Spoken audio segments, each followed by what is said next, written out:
Let's get this party started!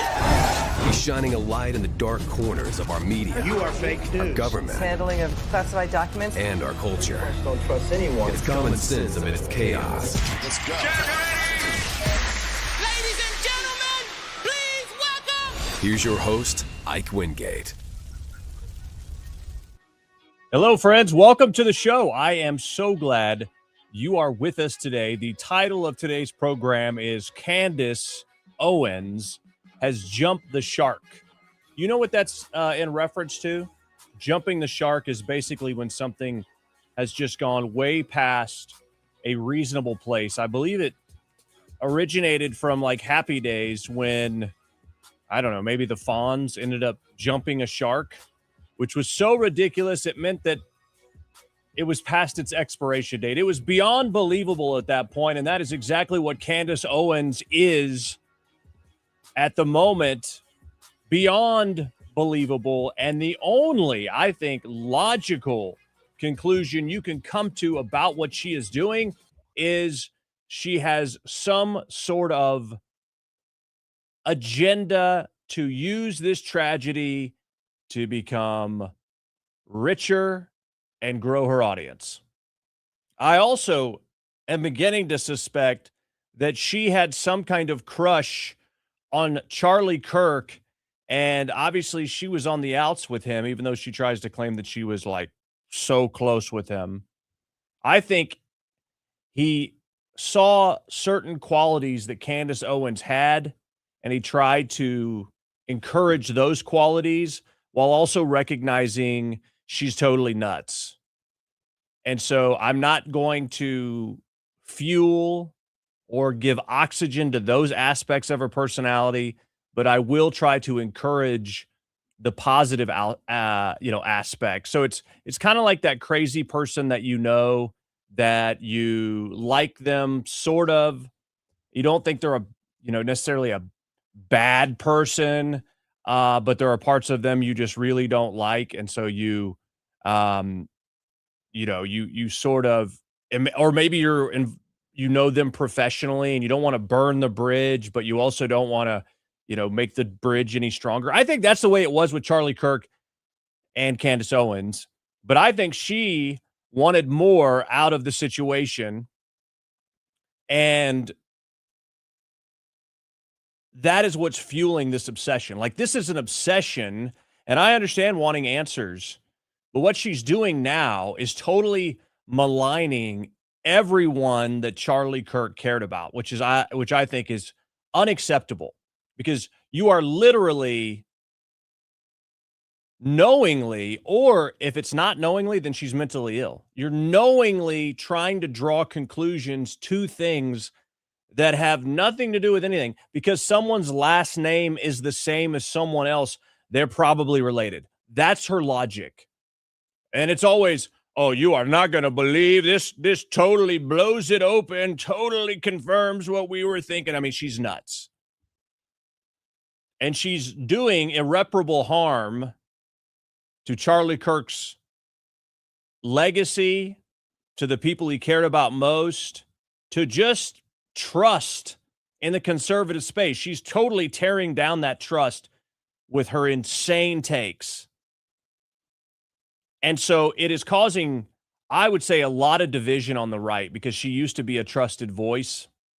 And when you look at her background and where she came from as far as the early days as an adult, she's a liberal. She's a liberal masquerading as a conservative. I think she's totally fake.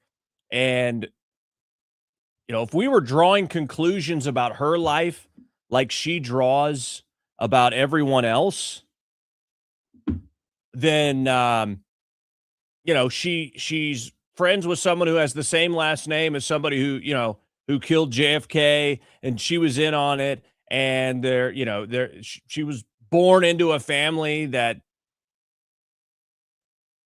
developed a, pandemic that killed a bunch of people. I mean, that's her logic. So we'll talk about that coming up. We'll also talk about the fact that Charlie Kirk's alleged assassin, suspected assassin, even though he admitted to doing it and turned himself in, he is involved in a court proceeding about whether or not this judge is going to allow media inside this court for this trial, which it was a public crime. It should be a public trial. He wanted it in public. Think about this. All the people saying some foreign government was involved. And I mean, Candace Owens says because there were people wearing the same color shirts there, a group wearing the same color shirts, they were in on something. But think about this. If a foreign government, and I said this as soon as this stupid theory came out about somehow Israel being involved, I said this as soon as that came out. I don't know if it was a week later, 2 weeks later, whatever. As soon as I heard it, my first response was, you're telling me that a foreign entity wanted to assassinate Charlie Kirk, which I don't know how assassinating him hurts or helps them, number one. But number two, don't you think if it was some slick foreign government covert ops, special forces operation, don't you think they could just have killed this guy and made it look like an accident? When he's driving somewhere or come in contact with him, I mean, the dude shook a bunch of people's hands. If you wanted to kill him, why don't you put some deadly substance on someone's hand, and then he shakes the hand, and then he mysteriously dies, and we can't figure out what the heck happened to him. There are a bazillion ways that someone with all these resources could take this guy out if they really wanted him out, that don't involve a bazillion variables in front of a bunch of people, in front of the world, like happened. People say, well, it's because they wanted it to be really, really public and, they wanted it to, look really, really, really heinous.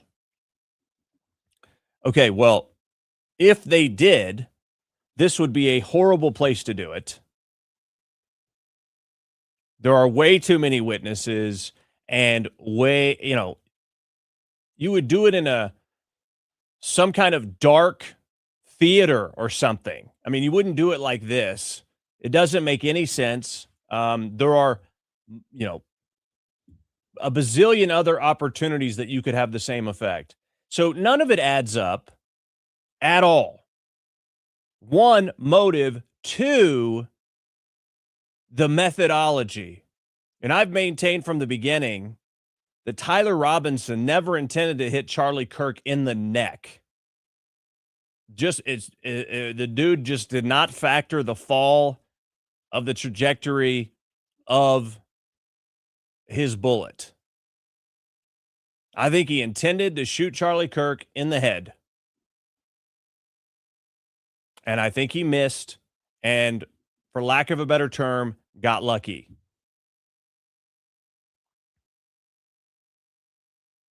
So no one, even these people that are, so sophisticated and could carry out these special ops, no one could have pinpoint accurately hit that guy in the neck in such a way on purpose that the bullet did not exit in the way that it stayed in his body. Because really, the fortunate thing for all the people behind Charlie Kirk was that it did not exit. You think this assassin cared about that? No. But I'm just telling you, all these people say, oh, there was something about the neck and it was to silence his voice. Bull crap. Tyler Robinson was not trained, did not have the experience to be able to intentionally hit Charlie Kirk in the neck. That was an unfortunate accident. That's what I believe. He wasn't going to try to shoot him in the chest because the probability of survival would have gone up.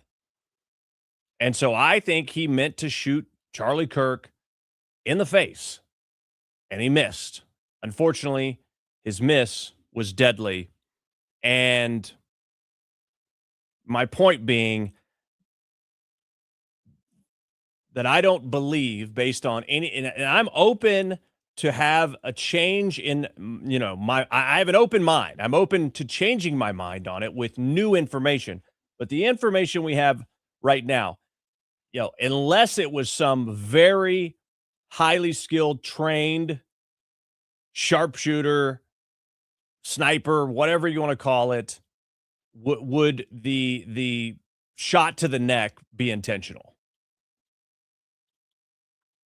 So anyone who believes this, like, I understand the bullet, and I'm going to talk to you about the bullet coming up here from a ballistics expert.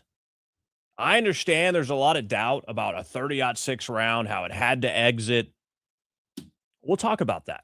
I understand, of all the questions people have, that is the most reasonable question.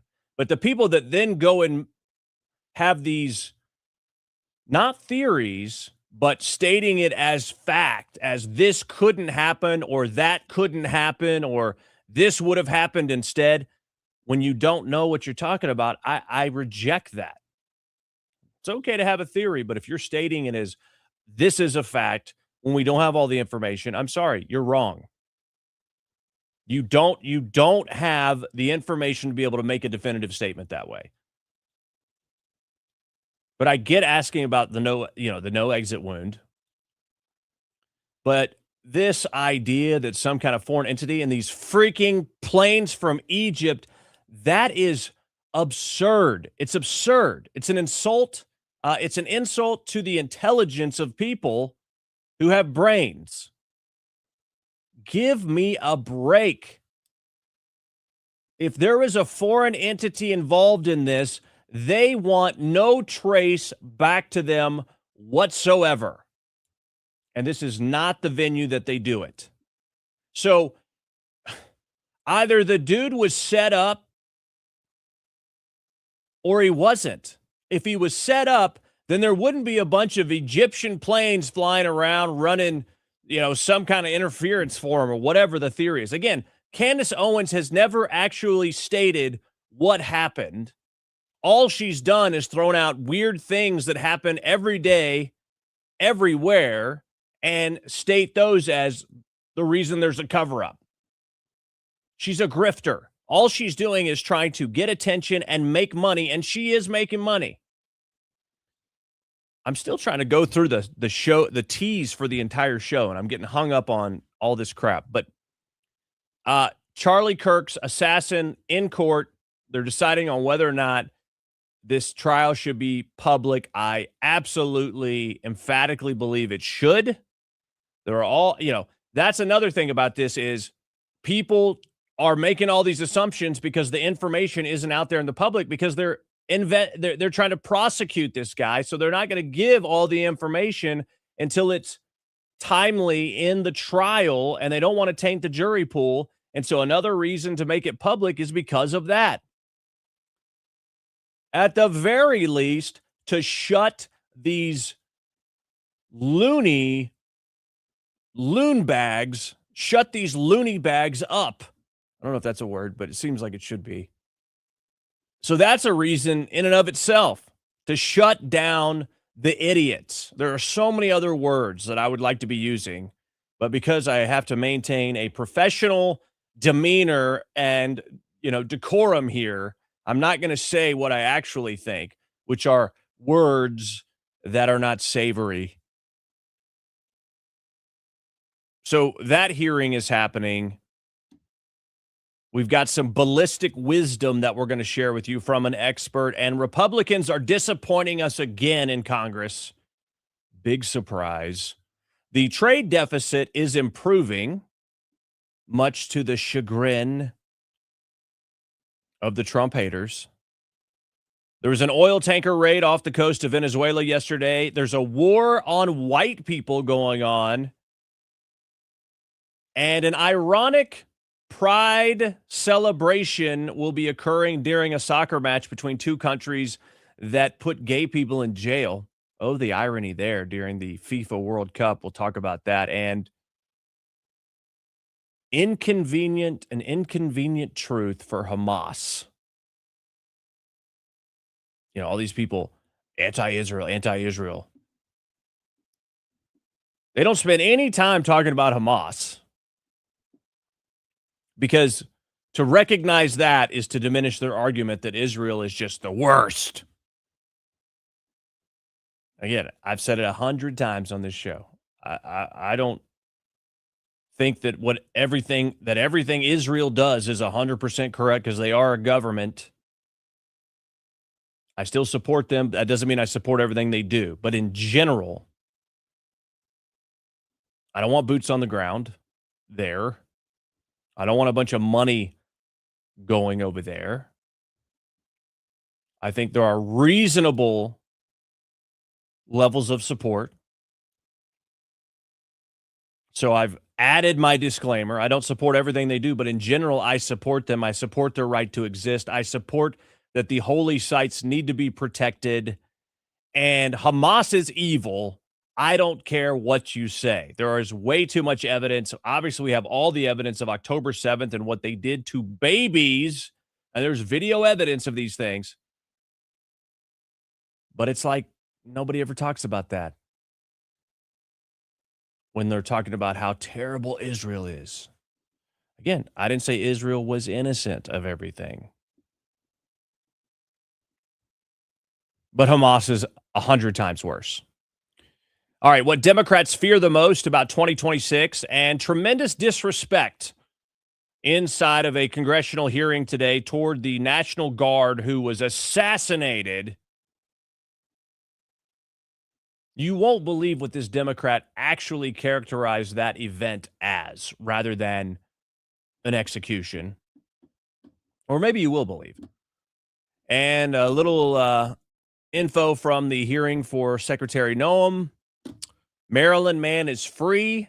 And of course, we will have our daily triggered liberal. All right. Before I get into the stories, I'm going to peep at your comments. David Sling says, at this point, I'm thinking Candace is getting paid to tear down Charlie's TPUSA network. Yeah. I think that's a completely reasonable theory. Even if it's not someone who's paying her specifically to do it, by having some proximity to TPUSA in years past, she is exploiting it to make it look like she's some kind of insider and that it's all about Charlie and he was my friend. She's using that to make a lot of money based on the views that she gets, and she's getting a lot of views. Pam says, I'm with Candace. She's on point. Pam, I'm sorry, but let me tell you, Candace Owens is nuts. She's insane. She's a narcissist. Classic narcissist. It may be entertaining to watch the soap opera unfold, but she has no proof. I stand by that. But Pam, if you provide me with specific proof that she's provided, I will take a look at it, and I'm willing to say I was wrong.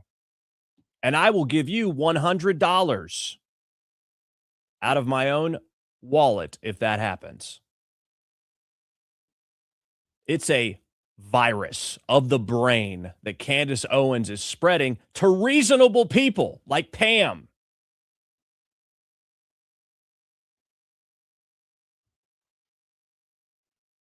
So it continues, and it's appealing to, what's interesting is her audience is largely women. So it could be, women who are hungry for a soap opera. I don't know. But she has gone way past any point of reasonable doubt. Well, I'm just asking questions. No, you are literally saying, okay, I'm going to give you a 10, well, not 10 second. I will make it as short as I can here. I watched a clip from her show yesterday. I believe it was yesterday. And believe me, it's like agonizing for me to watch this. But the only reason I do is to be able to speak credibly regarding what is happening in the world, in our country, and especially, on the conservative side. But she literally spent all this time explaining that she got an email from a viewer, okay, a guy who was in protective custody over some involvement he had with border enforcement and drug apprehension years ago. And the cartel discovered who he was, so he ended up entering witness protection, which, by the way, she told everybody where he lived. I mean, he's in witness protection, but she said, yeah, so he flew from the state of Washington. I'm like, okay, well, you're stupid. But, you know, he's using this different name, okay, his witness protection name. And he used to be, you know, in the military. So he wants answers. He wants answers. And so he's flying, you know, down to some base. I think it was in Arizona, maybe. Close to the border. Anyway, it was Arizona, California, New Mexico, somewhere around there. But I think it was Arizona. While he's there, he goes on base to try to find where his old unit is and somehow gets in this building where a huge meeting just let out with a bunch of really important people. And guess who he sees? A guy that looks a certain way. And he's like, I remember that guy. This was on September 8th, by the way, this big meeting of like really high up people. He sees this guy that walks out of the meeting and he's like, who's that? And then days later, after Charlie Kirk was assassinated, he recognizes that's the guy I saw at the meeting. Guess who the guy is? The head of security for Charlie Kirk. Had to be him, right? Had to be. This guy's totally credible. He sent her an email and they've checked it out. Yeah. Oh, and also, guess who else was there? Somebody else with the last name Neff. Guess who else has the last name Neff? A guy who works for Charlie Kirk. Couldn't be a coincidence. Impossible. That name is so unique. That's her reasoning, that they were meeting regarding killing Charlie Kirk. And this guy just happened to see it because he was on this fact-finding mission to get back to who he was years ago. It's all bullcrap. And let me tell you, if you don't believe that, another listener email went into Candace Owens a while back telling her that all these things are coming back to this same address over and over and over. She covers it on her show. The address is this. She reads it over and over and over. Guess where this headquarters is. And you know what they did? Someone pranked her. They found in a public court document from one of her lawsuits the address to Candace Owens' own attorney. And guess what that address is? The address that this viewer sent in via email. And then Candace Owens built this totally horse crap theory around that everything's coming out of this address. Well, that's where your attorney is located, you freaking dumb person. Dumb. So let me tell you, she's not smart. She is not a critical thinker.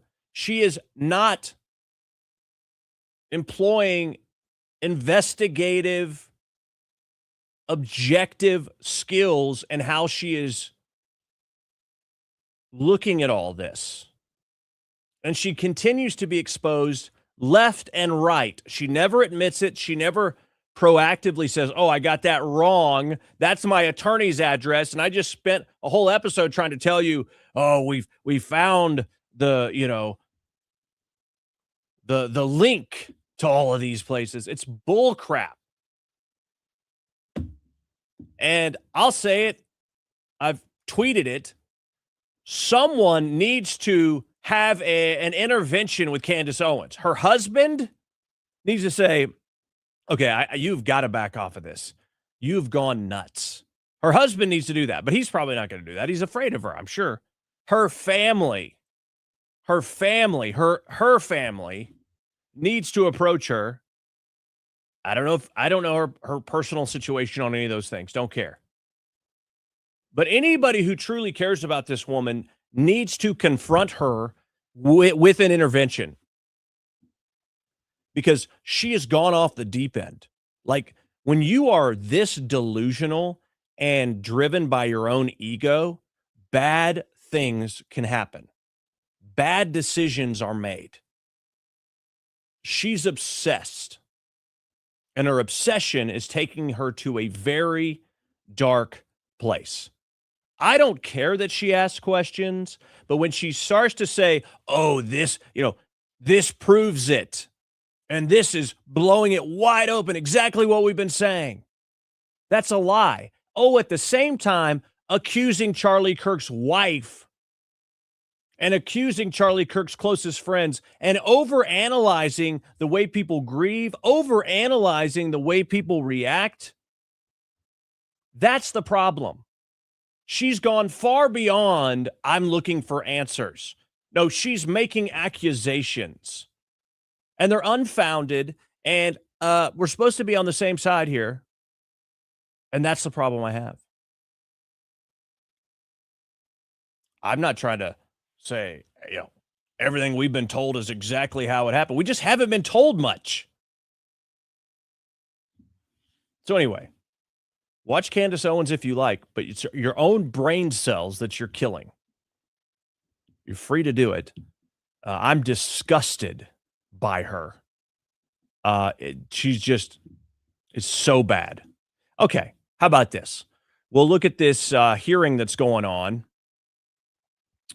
to decide whether or not the media can be present for the trial of Tyler Robinson, the alleged assassin of Charlie Kirk. He appeared in court, and this was the moment the cameras were allowed for now. And he's just a freaking dorky dweeb with an egg-shaped head, and he's grinning. Robinson now, as the attorney steps away for this preliminary hearing. We've got it all. He thinks this is funny. He thinks this is just great. He's got a smug smirk on his face. Star lineup of guests ready to break down what happens during the day today. Let's go first of all to our correspondent Matt Finn. He's outside the. So you see him there, and he's making sure his tie looks good. No remorse. He wants as much attention as possible. Doesn't seem like a man who is carrying the weight of murder.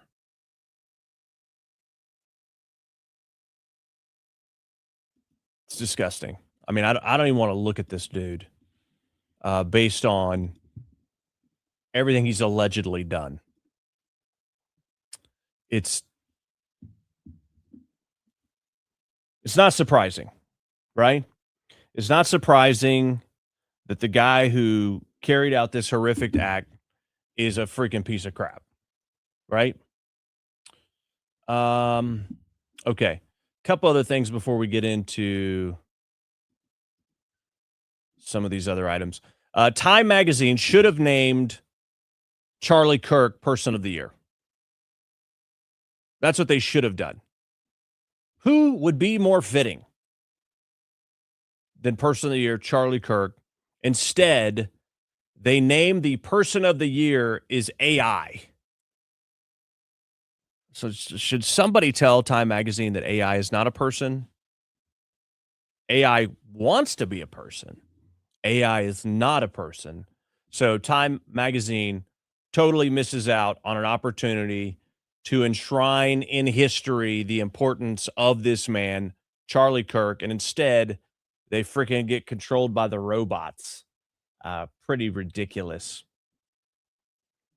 All right, so Candace Owens, here's a few examples of some of the crap she's been saying. Basically saying that Erica Kirk didn't just get to be widowed into chairman and CEO. Again, accusations. Well, now you're going to have to prove that you have the ability to be a CEO and a chairman and not just a wife who we expect emotion from. And you're rightful in that capacity. You are rightful to have emotion. You are rightful to be the aggrieved widow, but you don't get to just be widowed into the position of chairman and CEO. You don't get to respond to, well, in this case, investors, donors who have given money and are asking meaningful questions with, no, you don't get replies right now because this is the Charlie Kirk show, fam. Doesn't work this way.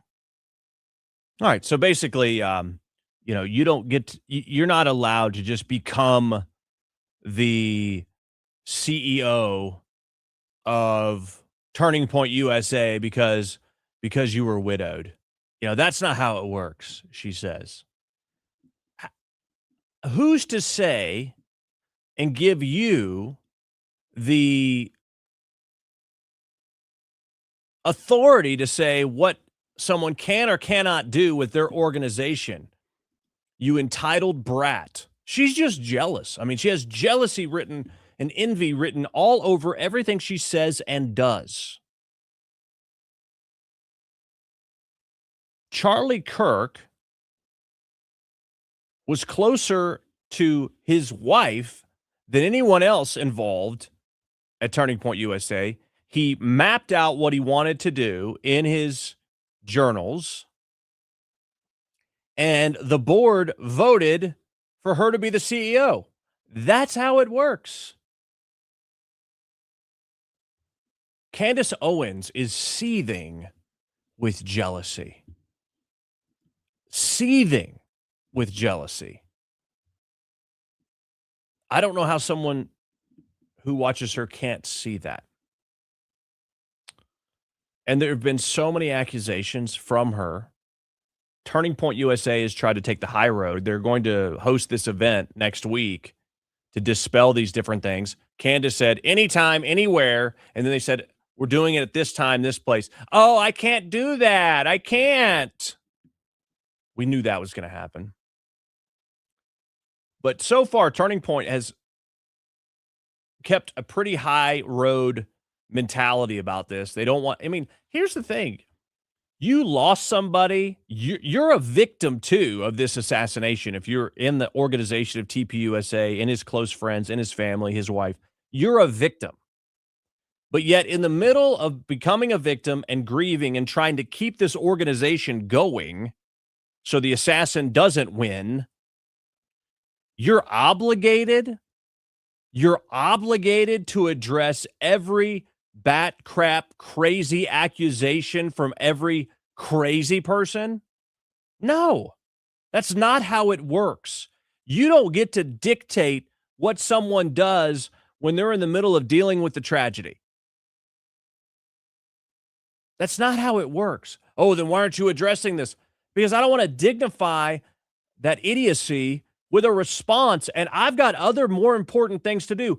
My world doesn't revolve around you, Candace, but yet that's the way she's gone about it. But TPUSA has finally said, it's been 3 months. This chick is not stopping. We just need to set the record straight and shut her down. Of course, she's going to use it. She already is.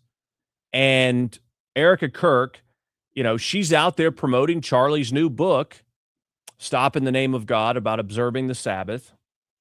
He had just finished writing it a few weeks before he was assassinated. People go, oh, that's a sign, that this is all a conspiracy. They wanted to sell books, and books after someone dies sell better. And so it's no surprise that, it's like, or have you ever thought about the possibility that this dude, is writing multiple books, and at any given time, he's going to be either writing a book, finishing a book, or about to write a book? That's kind of how it works typically. But nonetheless, plenty of people have died after writing a book. It's happened before. But Erica Kirk's out there trying to get, people to buy this book. She believes in the message behind it. Obviously, her organization will be supported by it. So, they're fighting for their life too, TPUSA, to try to rebound after such a prominent figure as the figurehead of their organization and the founder is gone. They're fighting to keep his legacy alive as far as the work they do day to day. It's part of it. It's just reality. You may not like it. You may think it doesn't fit your definition of how to grieve, the right way, but it's just reality. And so she's out there and she's finally calling this out more specifically. She didn't name Candace by name, but you can certainly glean that from what she says. Of the conspiracies that are out there, this disturbing part that people are trying to guess where Charlie is. Can I have one thing? Can I have one thing? Can my children have one thing? Everything was public. We will be building the most beautiful memorial for my husband at Turning Point USA, and it will be for the world to see, and it will be spectacular, and it will have basically museum style for our Charlie, for my Charlie. But can I have one thing? Can my babies have one thing where we hold it sacred, where my husband is laid to rest, where I don't have to be worried about some secular revolutionary coming and destroying my husband's grave while my daughter is sitting there praying? One thing. This is my husband. Yes, he was Charlie Kirk to the world, and I know so many people love my husband, and I am grateful for that. But this is my husband, and I want to be able to have one thing left that is sacred to our family, to my in-laws, to my babies, and to my parents. One thing. What are they taking from you right now? All right, so that's in regard to wondering where Charlie Kirk is buried. We see memorials that are vandalized and destroyed all over the country by left-wing lunatics. What do you think they would do to the poor guy's grave? I mean, I would say, bury the guy in a cemetery that has security. I mean, I don't know. It's too bad they couldn't have put him in Arlington, because I'm telling you, he is a national treasure. He will be remembered. That is what I believe, and a lot of other people believe it. And unfortunately, there are sick people that would desecrate someone's grave they don't like. Freaking nut jobs. And so basically she's saying, I'm not telling you where he's buried. That's our sacred right to know, and we want to protect it. And I get it 100%. Nothing. But I will tell you what they are doing. It reminds me so much of chapter 6 in the book of Nehemiah. He is building a wall, and the townspeople are at the base of that hill saying, Nehemiah, calling him all these names, saying all these things, come on down. Every single time he had the same message 4 times in a row. I cannot come down. I am busy building. That is how I feel. I do not have time to address the noise. My silence does not mean that I am complacent. Mm-hmm. My silence does not mean that somehow Turning Point USA and all of the handpicked staff that loved my husband and my husband loved them is somehow in on it. We are busy building. And you know what I thought? I thought these people are human. We are all grieving in our own way. And they are trying to find the answer to something that happened that was so evil. They are trying so hard. And I get that. We're doing the same. Anytime we hear a lead or anytime we hear anything, we send it to the authorities. Please dig into this. No rock will be unturned. I want justice for my husband, for myself, for my family, more than anyone else out there. So for me, you want to keep telling me to come down while we're building? I don't have time for that. Mm-hmm. But here's my breaking point on that. Come after me, call me names, I don't care. Call me what you want, go down that rabbit hole, whatever. But when you go after my family, my Turning Point USA family, my Charlie Kirk Show family, when you go after the people that I love, and you're making hundreds and thousands of dollars every single episode. Talking to you, Candace. She's talking to you. Hundreds of thousands of dollars an episode this grifter is making.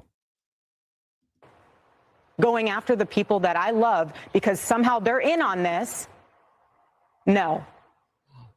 I have to say it. I've never seen you like this. No, this is righteous anger because this is not okay. It's not healthy. This is a mind virus. Amen, sister. Yes, I believe in our judicial system. Oh, the conspiracy theories. She said Jew. She knows that this is what she's telegraphing it to us. I mean, this is how stupid people are these days. I do. We have a hell of a team working on this. Excuse my French. But this is not okay. So you want to put these people back in the box where they've been creeping from? I don't care what box you're in. But just know that your words are very powerful and we are human. My team are not machines and they're not robots. They are human. We have more death threats on our team and our side than I have ever seen. I have kidnapping threats. I have, you name it, we have it. And my poor team is exhausted. And every time they bring this back up, what are we supposed to do? Relive that trauma all over again? They watched my husband get murdered. I have no idea how I would have reacted if I was there that day. And thank the good Lord that I did not have to see that happen. But my team, they are rocked to the core. So why every single day do they have to be dragged through the mud, analyzed, hyper-analyzed? You know, the conspiracies that are out there, all of the like, do you think that there is more of it now because you do shine your light? I mean, did people just expect you would just go away? I think that's what people did expect. Oh, well, you know, someone who loses their husband in that manner, you know, just goes away. Like a Jacqueline, you know, Jackie Kennedy kind of thing. Well, this is the difference in people that have an eternal perspective is she's not looking at this as this is the end of my life. Obviously, sadness, despair, a great void. But she's looking at this going, my life is a mission. I want to see my husband again. I want to get on with this work because this is what he would have wanted. And I do not want to let him die in vain or let these sick people win because I have hope. When you have hope and you have an eternal perspective, you act differently than the world. And that's what you're supposed to do. If you're a believer in Christ, that's what you're supposed to do. And she's incredibly strong. You know, there are different ways that different people grieve. I'm just telling you, there are things she has done that I wouldn't have done. There's things maybe that she hasn't done that I would have done. You know, this is the case with everybody. Everyone is different. If you've ever lost somebody you care about, you understand this very well because you see how just different people grieve the loss of the same person. And that's just reality. And so to be critical of her because you don't think she's doing it right, well, screw off. When your husband gets publicly assassinated, then you can tell us what you would have done. I don't know what they expected.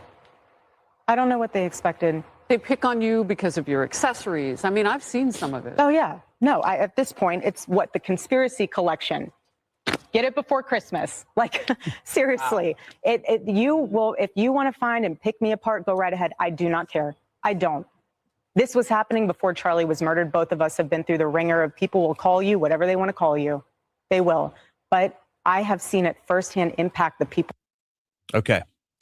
All right. So obviously she is coming out a little more aggressively against this ridiculousness. Meanwhile, Candace Owens keeps making all kind of money, doesn't she? What's interesting is she said a long time ago, like I am on. She said a long time ago, well, when Erica tells me to, if Erica tells me to stop, I'll stop. This journey to figure out what happened on that day. I'm not going to stop unless Erica Kirk asks me to stop, as I have said, or my father, or my husband asks me to stop. Erica Kirk has asked you to stop. She has told you that your words are powerful and words matter. And come after me, call me names. I don't care. Call me what you want. Go down that rabbit hole, whatever. But when you go after my family, all right. So we played that clip. So Candace is a liar. She's a liar. Come after me. Sorry, that's not what I meant to say. I'll stop whenever, if Erica asks me to. Erica's said, none of this is helping. There's no ulterior motive here. And is Candace stopping? No. When Erica Kirk made that statement, guess who got giddy with evil glee? Candace Owens. Shooting this video. Oh, guys, get ready today. Extreme close-up video. Oh, yeah. I mean, she loves the fact that she's getting attention on these major media outlets. She loves it. She eats it up. This is her fuel. The fuel to this insane fire is being talked about. Okay, super fun show today. You're probably seeing the clips, but Erica has gone off on conspiracy theorists. Obviously, every journalist out there is emailing me because... I mean, look how freaking happy she is. Smug and just loving it. Oh, Erica's going after conspiracy theorists. Obviously, she's talking about me. I'm so important. I got to her. This reeks of desperation. Reeks of just poisonous, toxic envy. It's so gross. It's so nasty. So nasty. She's just wait for President Trump to come out. Finally, address it, right? Let me tell you, Candace Owens, she's a nasty woman. She's so nasty, okay? She's totally gross. She's a grifter. She's toxic. She's one of the worst I've ever seen. She's so nasty. And if you think about it, really, she's totally gross and totally in it for the money. It's about me. It's indirect, but it's also about me. I mean, look at her. She's loving this. You think she has the motive of catching Charlie Kirk's killer? You think she has the motive for pursuing the truth? You think this is some kind of righteous mission she's on? Absolutely not. Look at this person. She is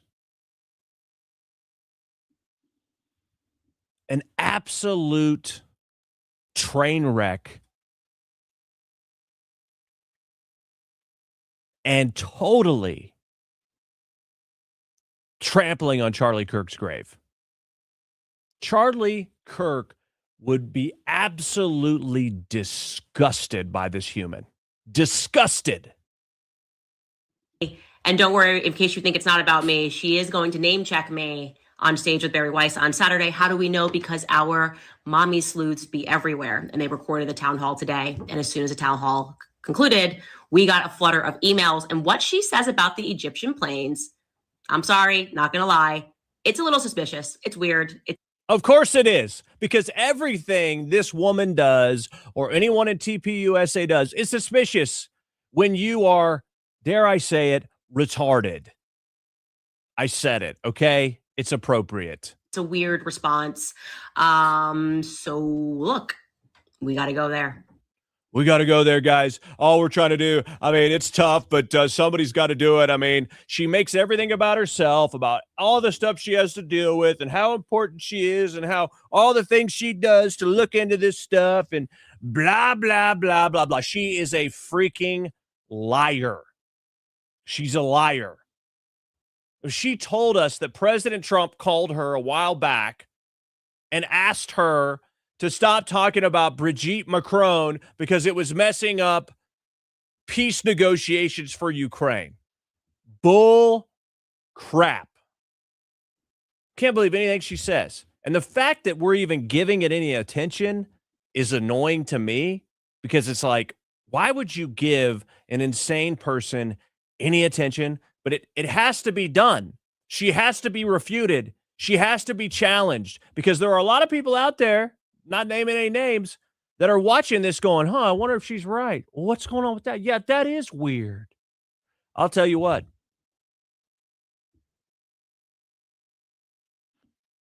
Name me a place and time where any event has happened, any event where there's more than 100 people. Give me video footage of it, and I will go through the video and say, okay, I think these people are, you can always find weird stuff happening anywhere or stuff that looks weird if you don't understand what's going on with the context and more information. So everything out there is a nail and she's a hammer. Everything looks like a nail because she's trying to make money off this, casting doubt. I mean, if it were some sort of leftist, like public leftist, even though I think she's a private leftist, but it was a public leftist, someone who'd been fighting on the left that came out and did this, you would just expect it. But for someone who claims to be this guy's friend, this is just so reprehensible. It's so horrible.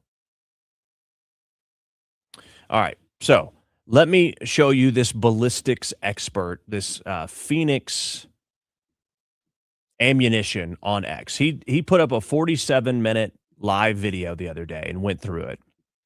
Okay, and I'm not going to play the video for you, but I'm just showing you what he lays out here.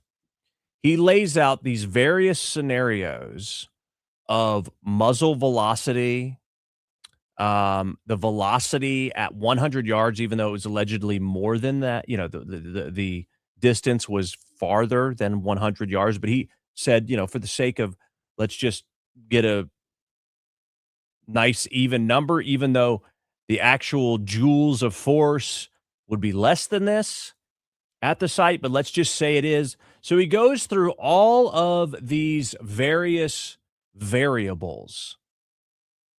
He goes through the different projectile types for this 30-06 round.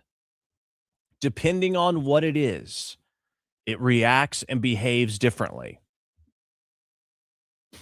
We don't know any of that stuff. His point is, you can't say something did or didn't happen like you're some kind of expert, as if you've done a scientific test on this, if you don't know exactly what happened and exactly what was used that day. You can't do an accurate test. And so his point was, even if you know the exact round and all, you know, to be able to test this effectively, you would have to have everything correct. And his point is, shooting a round into ballistic gel or into a pig's head are not accurate tests. They're not.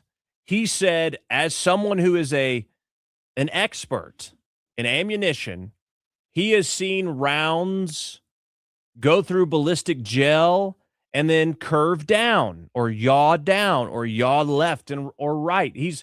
And it's the same gun, same distance, but various rounds out of the same box have different anomalies. They're not an exact replica every time, and they do behave differently from time to time. He said he has seen so many variables in his career with the way different bullets behave that he thinks it's absolutely absurd that these people are saying this is what happened or this couldn't have happened. When you look at the angle in which this bullet came down, and I know a lot of people, good people, that say there's no way a 30-06 did that. Well, we've seen that there was this cavitation event that occurred where Charlie Kirk's whole entire body swelled up. You know, it expanded and then retracted very quickly. You could see that the bullet hit the back of his body because his back expanded and then retracted.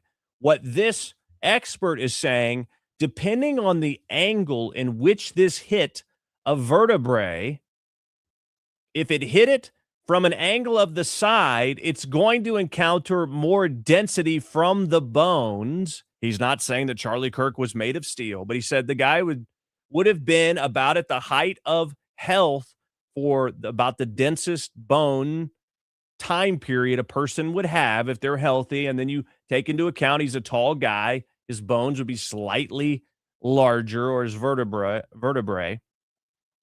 He said, so there are so many factors you don't even know, but he points to, you know, the fibers of the bone, and he equates it to splitting a log.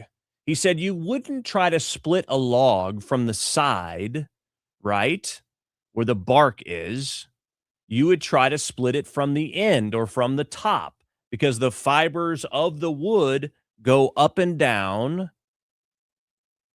and that's how you could split a piece of wood. He said bone fibers are similar in the way they run, and it would, if you shoot a gun directly into the side of a bone, it's going to encounter a much more dense resistance than, say, if you shot it from the top, depending on the scenario. So he goes through all of these variables and said, we don't know this, we don't know this, we don't know this.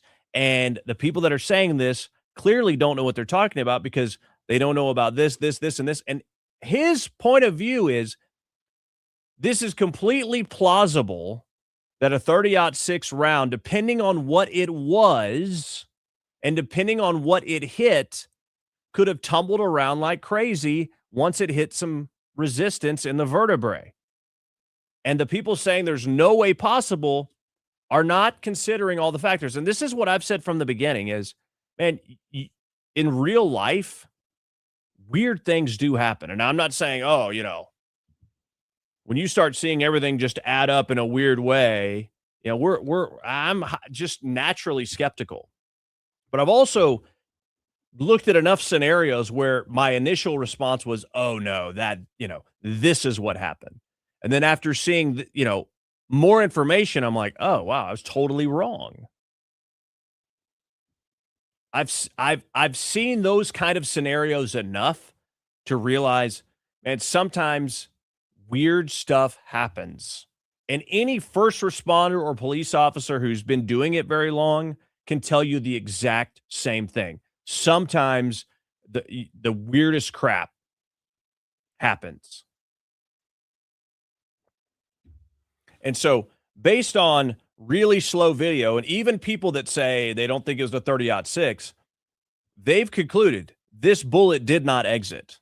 And when you look at, that's my opinion based on what I've seen, is this bullet definitely did not exit. You can see the cavitation event. It adds up with Chris Mortensen's theory on it, even though he doesn't, he thinks the shot came from a different place. And let me tell you, that's entirely possible.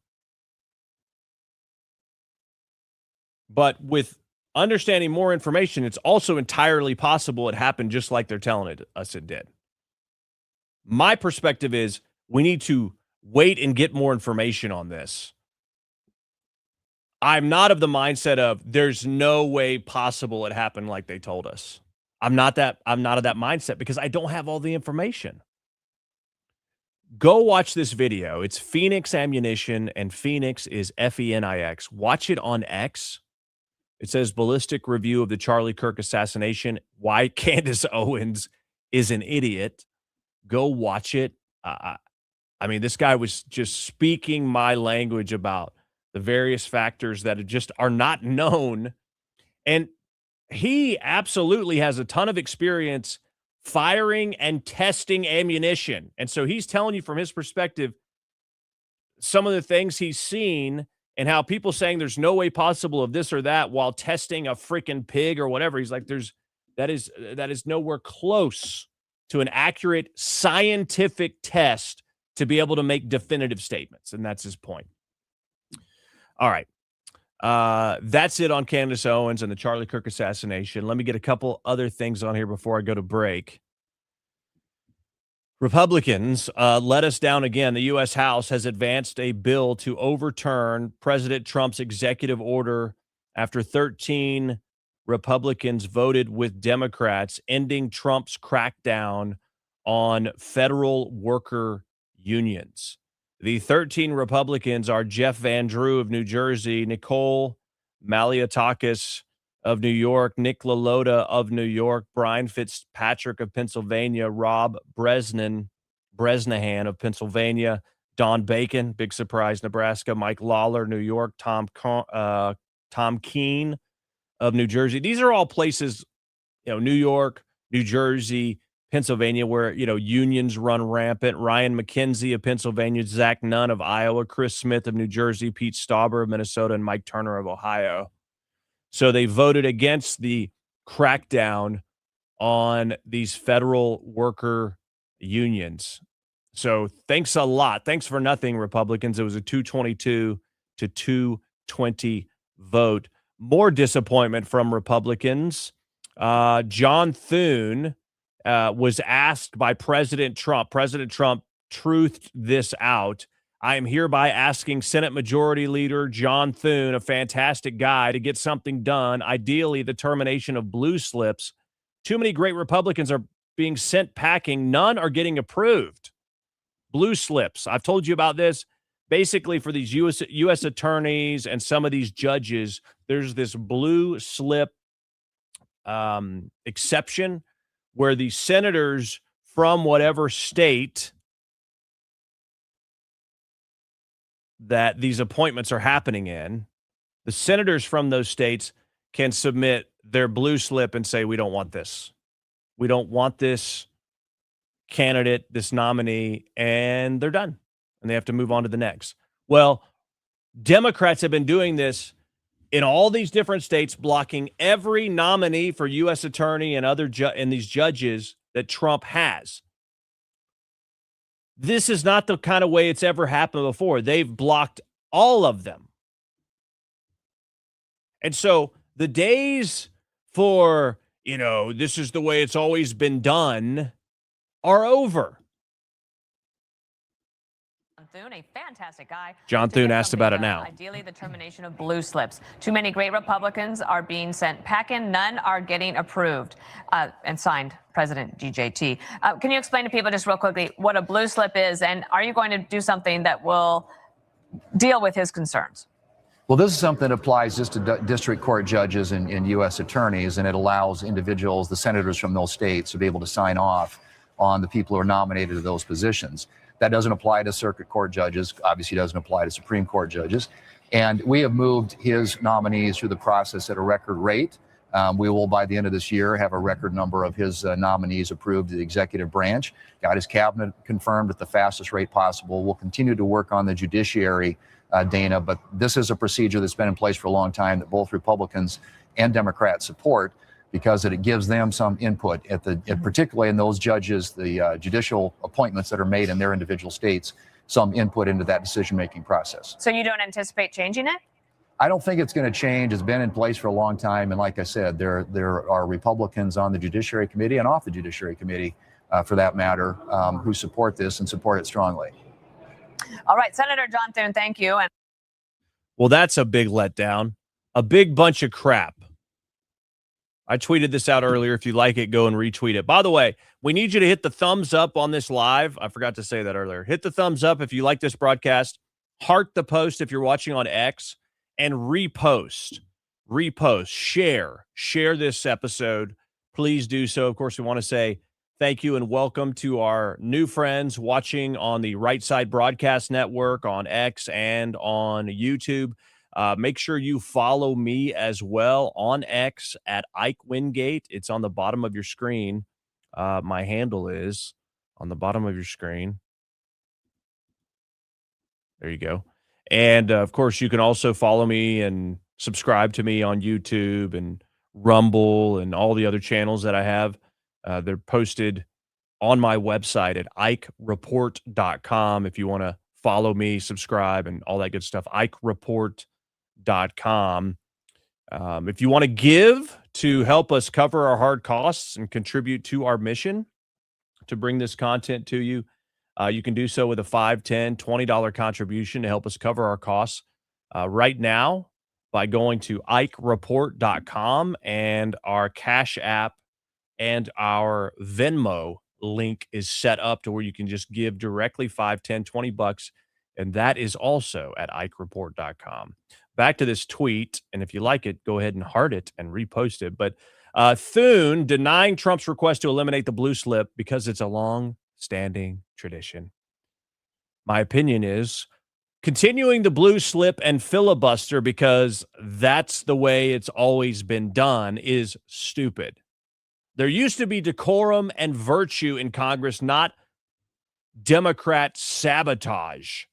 The game has changed. Republicans need to adapt if they want to win. That's how I feel about it. The days of a gentleman's agreement or the days of tradition are over because the Democrats have sabotaged. They've weaponized and they've absolutely played dirty when it comes to blocking the agenda for Trump. I mean, they haven't let any of these nominees through. Republicans have never done that to Democrats. And so John Thune acting like it's business as usual, the status quo, I think is a horrible move. And again, we're in December and they're talking about, we're going to get them through next year. You've had an entire year to do it. What the heck are you doing? They're just trying to slow walk everything. I mean, the Congress has been a major letdown as far as codifying these executive orders that President Trump has signed into law. Congress hasn't codified hardly anything, and they haven't even gotten all these nominees through. I mean, it's ridiculous. Where is the political will? Where's the fire? Where's the passion to win for the American people? Where is it? Because it just seems like I'm trying to draw the clock out as long as possible. That's what it looks like. And both chambers are guilty, the House and the Senate. Republicans is who I'm talking to. The Democrats are a lost cause. You're not going to be able to count on them. Get rid of the filibuster. Democrats will do it the next chance they have in the Senate.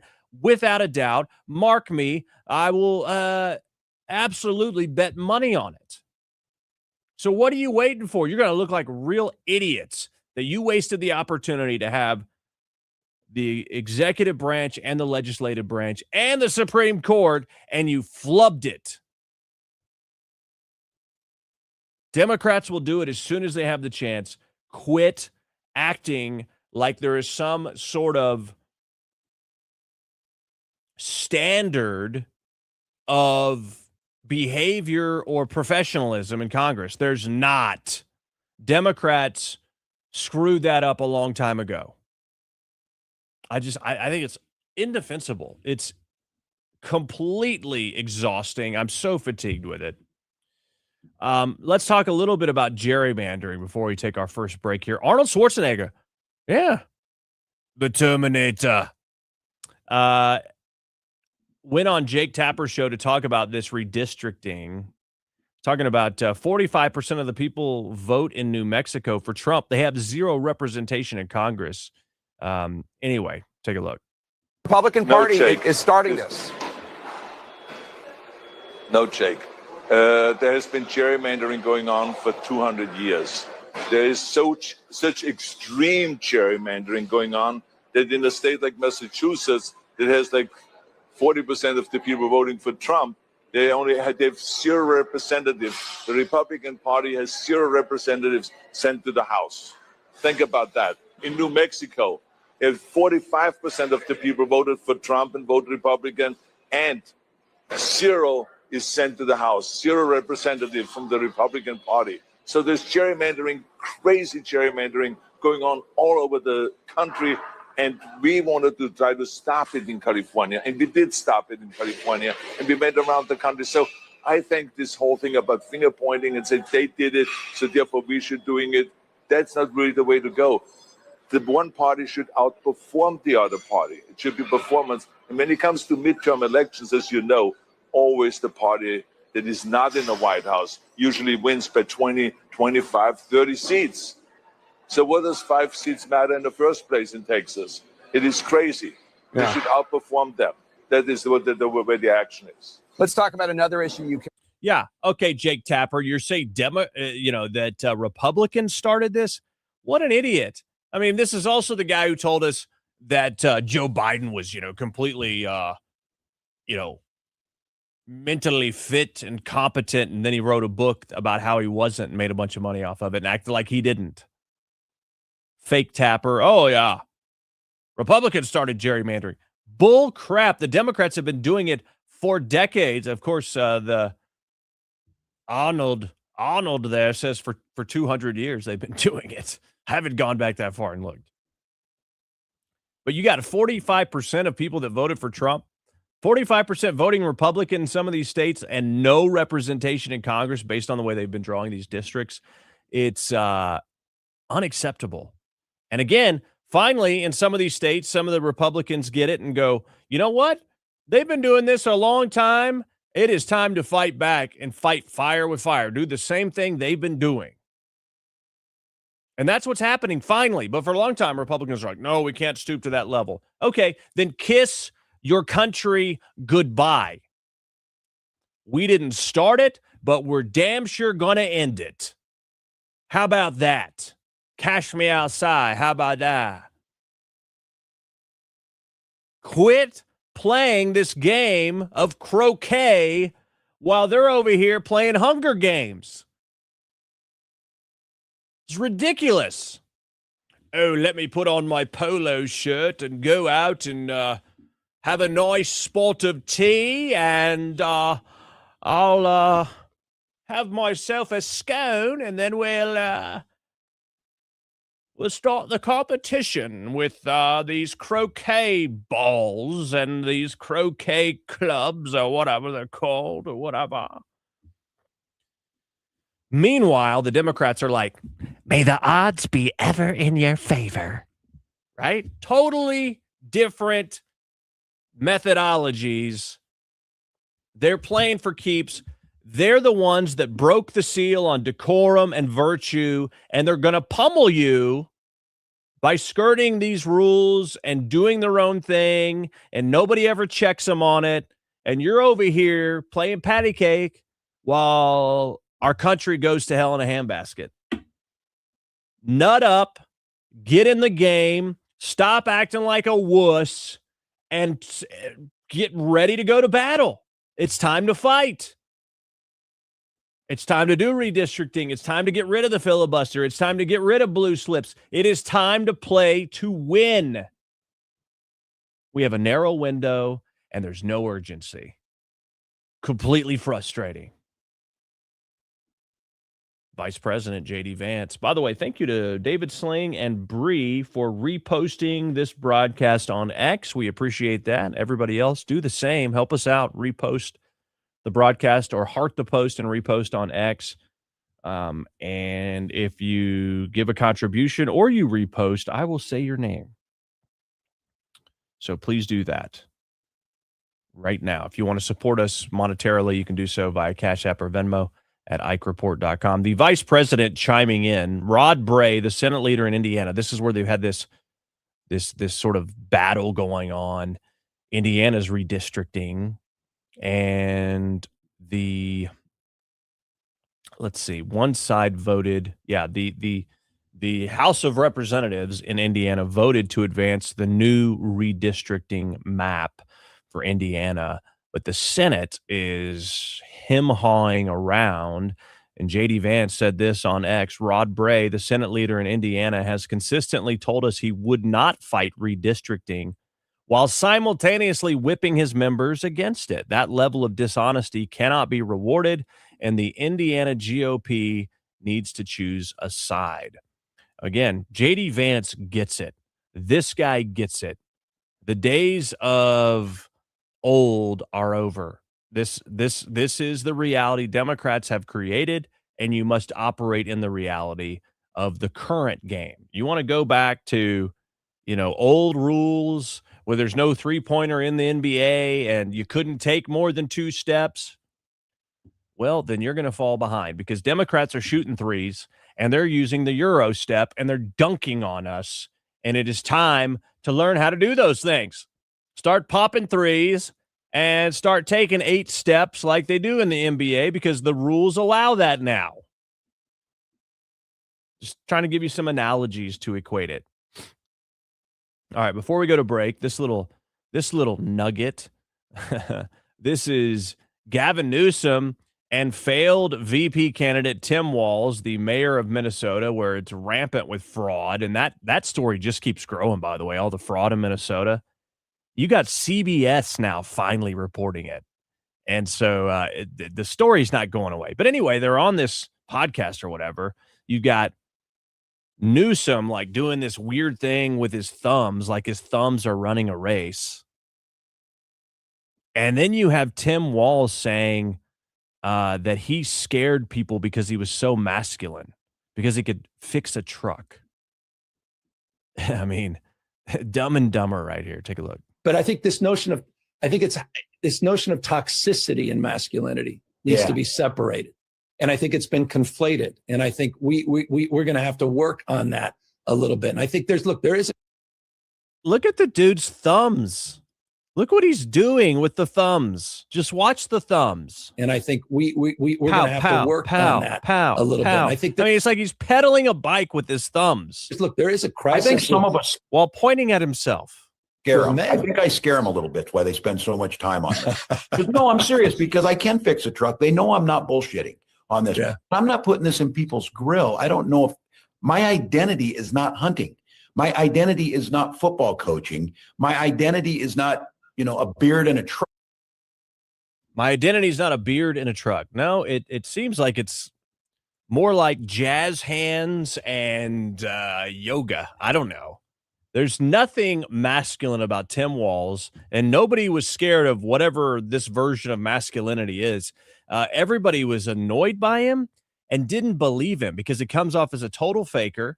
It does not look like he really is attracted to or loves his wife in that way, more like they're roommates. And that's the way it comes across. I mean, people can tell. I understand his wife's no looker, but neither is he. And they've been married for a long time, but it doesn't seem like he's really into that kind of thing, if you know what I'm saying.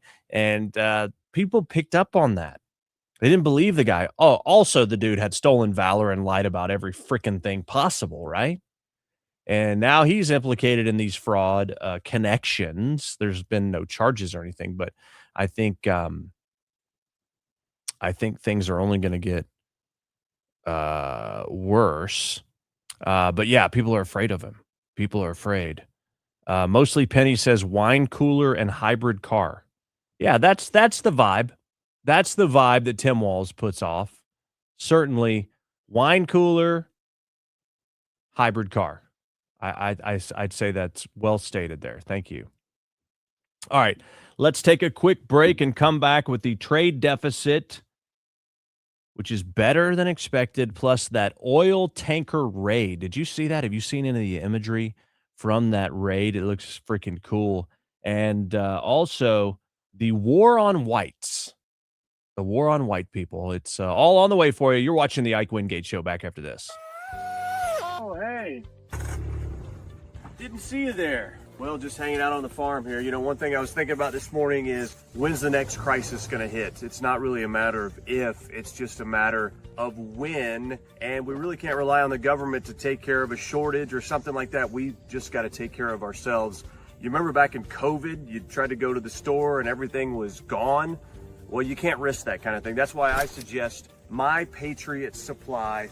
You can go to preparewithike.com and get your 4-week emergency food kit. Save $50 when you use my URL. Again, it is preparewithike.com. It's not a matter of if, it's just a matter of when. And the question is, when it does happen, will your family eat? Make sure there's no question about it. Take action now. Save $50. 4-week emergency food kit. Preparewithike.com.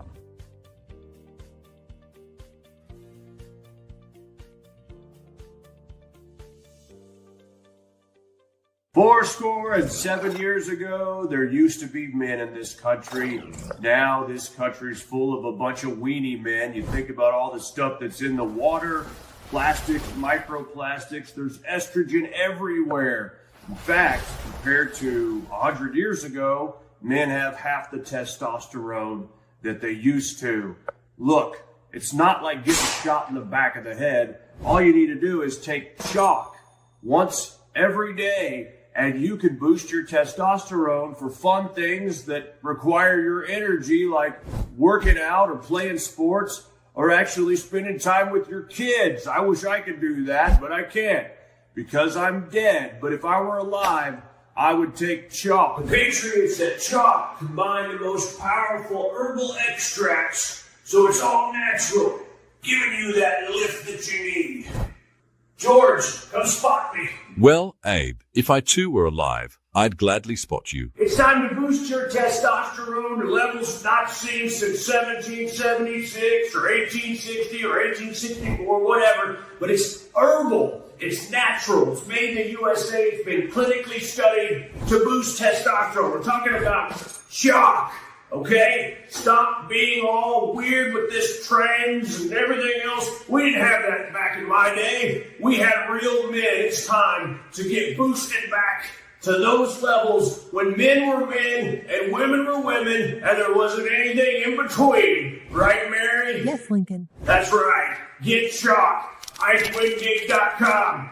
Get shock. If you want to be like me, get shock. Except for the dead part.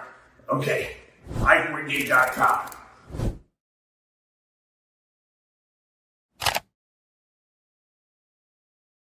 Hey there! Tired of watching your subscription costs climb higher and higher? With Q Broadcast, you get more for less. All your favorite channels and content bundled into one unbeatable package. No contracts, no hidden fees, just simple, affordable streaming. Say goodbye to overpriced services and hello to a new era of entertainment.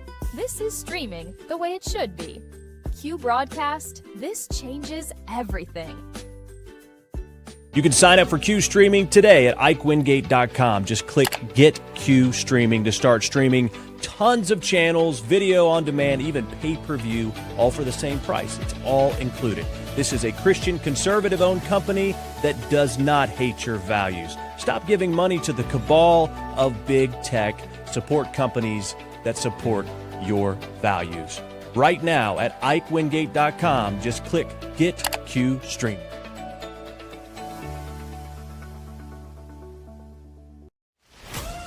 Shining a light into the dark corners of our government, our culture, and our media. Now back to the Ike Wingate Show. All right, welcome back to the Ike Wingate Show. You might have noticed that we fixed the audio clip problem that we had the other day. Did you notice that? Yeah, I apologize. Some kind of weird update. Anyway, I'm glad we're able to get the clips back on the air. If you would like to be part of our community here, you can be part of our Ike Nation Locals group. Basically, it's just a online community where we post updates from time to time, and you can interact with other members of Ike Nation. It's free. If you want to support us, you can sign up for a monthly contribution that'll be automatically deducted if you want to do that, but it's completely optional. And if you're interested, it's on our Rumble page. The address is rumble.com/ the Ike Wingate Show, or you can go directly to Ike Nation, ikenation.locals.com. You want to contribute to help us cover our costs to bring you this compelling, stunning, very well done content. You can do so by giving $5, $10, $20, $50, $100, $300, $1,000, whatever you'd like to do. You remember there was a couple times we had some big days like that where some people unloaded a lot, and then we haven't seen them since. If you'd like to help us out, $5, $10, $20, whatever it is, you can do so at IkeReport.com. Our Venmo and our Cash App links are set up there if you'd like to be part of what we're doing here. I don't take a dime. The money just goes straight back into covering our hard costs to bring you this content. And, of course, you can subscribe to the show on Rumble for $5 a month. You can follow, of course, for free. You can follow me on X for free at Ike Wingate. Please do that right now. We're trying to get over 4,000 followers. It is just such a slow grind to build audience on X, but help us out right now. Follow me at Ike Wingate on X. All my social platforms, including the links to give, including the Rumble channel, the X handle, all that stuff can be found at my website, IkeReport.com, IkeReport.com, if you are interested. Okay, let's see. Yes, let's go now to this deficit number. September trade deficit comes in better than expected. $52 billion would be the lightest going back to 2020. Yeah, that's right. It's weird when you start to compare all these interesting milestones, how the last time, well, this hasn't happened since Donald Trump was president before. Jeez, imagine that, right? We're talking about gas prices, lowest gas prices in 4 years. Oh, who is president then? Oh, President Trump. Oh, yeah. Okay, got it. Or 5 years, actually, is where a lot of them. Sorry, 5 years. That hasn't happened in 5 years. Well, that was when President Trump was in charge of stuff, and it was going much better economically. And, of course, it's just going to take some time to unwind and unravel the bull crap that Biden got us into. But the deficit has it's been quite large trade deficit. Basically, we're buying a lot more stuff from other countries than they're buying from us. Take a look at this from CNBC earlier. Trade balance minus $52.8 billion. That's a better, lower trade deficit than we expected. We were looking for a number closer to $62 billion, and that follows a revised minus $59 billion. Minus $52 billion would be the lightest going back to, wow, we're really going back.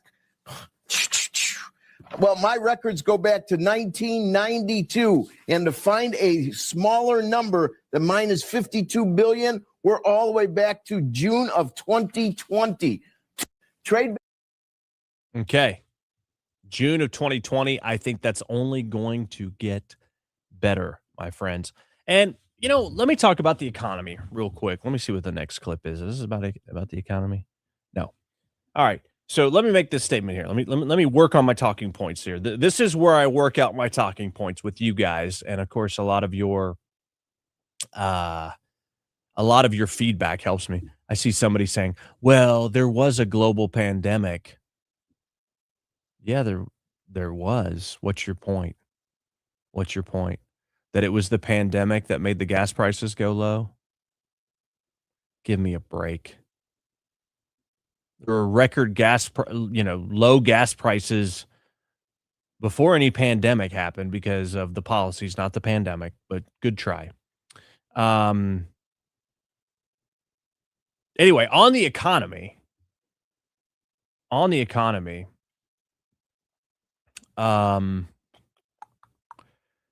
people say, well, things haven't improved fast enough. President Trump's been in there all this time. Well, President Trump, not only did he get egg prices down right away, because people were complaining about that. They did something about that right away. And obviously gas prices are a process. President Trump said gas prices would be lower were it not for having to restock the strategic oil reserve that Biden gutted. Otherwise, prices would be even lower. Jacobs up in Oregon says that gas prices are still $4 a gallon. Give it time. Give it time. It's that's because of a lot of the liberal policies and taxes in the places that you live, which is not Trump's fault, right? But still, I feel your pain, but give it time. But people say President Trump's taken too long, even though all these factors have been working in the right direction. It took 4 years to create this crap storm, and they want it cleaned up in 2 minutes. But anyway, President Trump could have taken the shortcut route, kind of like Biden did, pushing for another stimulus, even though he should have known, somebody should have known that was going to really jack up our economy from a, inflation standpoint. Many people look at that in retrospect and say that was the tipping point. And then to add insult to injury, they went and passed that stupid Inflation Reduction Act, which did the exact opposite of that, by the way, pumping all kinds of artificial money out there from the government. So it all hurt. But those were easy, wins that Biden could get to try to garner, some level of loyalty or support. He took the easy way out, the cheap way out. President Trump could have done the same thing. President Trump could have said, all right, we're going to send a stimulus. President Trump could have said, oh, we're going to pass, a bill to pump a bunch of money from the government back into, these various projects or whatever. He could have done a ton of things that were cheap and easy to do, but were going to be harmful. He did the opposite of that. President Trump actually did the prudent thing, the responsible thing, in that he said, you know what we've got to do? The big problem right now is we have this massive trade deficit. We are losing jobs. The middle class is getting killed in our country. We have to bring investment back to this country. We have to bring, manufacturing back to this country. We've got to level the playing field as far as being able to export our goods to other countries, because we're not going to have the economy we need when we're getting ripped off. And, then we need other people to invest in where the country is going. And obviously he's done a lot for drug prices too. Don't forget that. But President Trump went and did the things that were, 5 miles down the road and said, you know what, we've got to fix these things now. So when we get down there 5 miles from now, it's going to be much smoother and we're going to be going faster. And by the time we hit mile 8, mile 10, whatever, we are cruising. But he could have hit the NOS button, the nitrous, and gone really fast for a little bit and then petered out. He didn't do that. He recognized that the smart thing to do is you've got to go clean up all of these bad deals and all of these ripoffs that are happening and set the table for success. We've got to make sure that the tax cuts stay in place and then some. I mean, think about what's kicking in next year, the no tax on tips and all these other things. We're going to talk about that. But President Trump could have gotten the really early cheap wins, but he's going for quality, longevity, sustainability. And these are the things that Trump has been doing.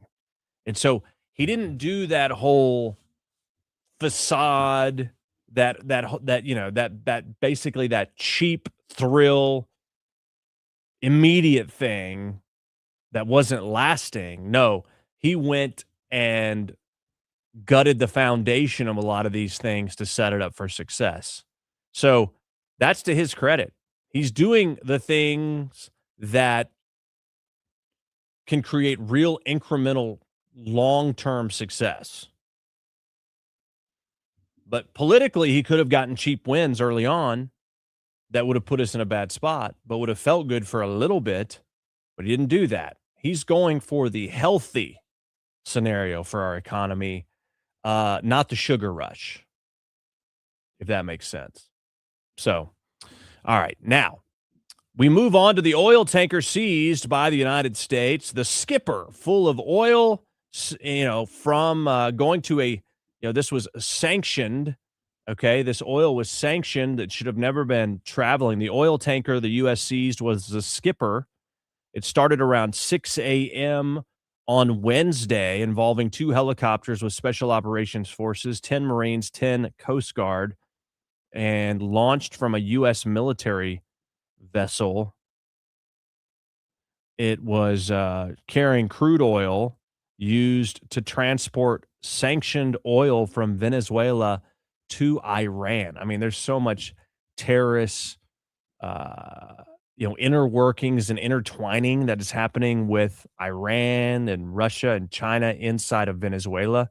But they published the unclassified video of this seizure where you see them drop the ropes from the helicopters, and I mean, it's straight out of a movie, and board the vessel and take it over and seize it. And eventually the U.S. is going to get all the oil on this tanker. But it was certainly an escalation in this conflict that we have going on with Venezuela to get them to quit funding terrorism and helping terrorist states or groups, as well as flooding our country with the worst of the worst. They're criminals. And, then also basically being a leader in the cartel operation in Venezuela, Maduro. And so pretty big operation there and incredible visuals. All right, now let's talk about the war on white people. This is an example of a classic white liberal Karen. It's always the white liberal women that are just some of the dumbest people on the planet. They mistake their empathy, their misplaced empathy for nobility. And all it's doing is putting their friends, neighbors, and children in harm's way. Kentucky lawmaker Sarah Stalker is her name, claims that K-12 schools should give white students a chance to confront feelings about their racial identity. Okay, let's take a look. Feel good about being white every day. I'm going to be honest. I don't feel good about being white every day. She doesn't feel good about being white every day. For a lot of reasons. Because it's a point of privilege that I get to move through the world in a way that so many of my other colleagues and friends and family members of the community don't get the privilege to do. What a brainwashed person, huh? Let me define everything by my race. I feel guilty about being white. I'm privileged for being white. You know how many freaking poor people there are that are white? There are more poor white people than I think there are poor anybody else, just because there's a lot of white people. Go take a look. There are plenty of poor white people out there. What about them? Were they just born the wrong shade of white or what? And I'm just a female, but just a woman, just a white woman. I'm just a white woman. Really? That's your identity, huh? If I was a white man, I would be functioning from a point of an even greater privilege.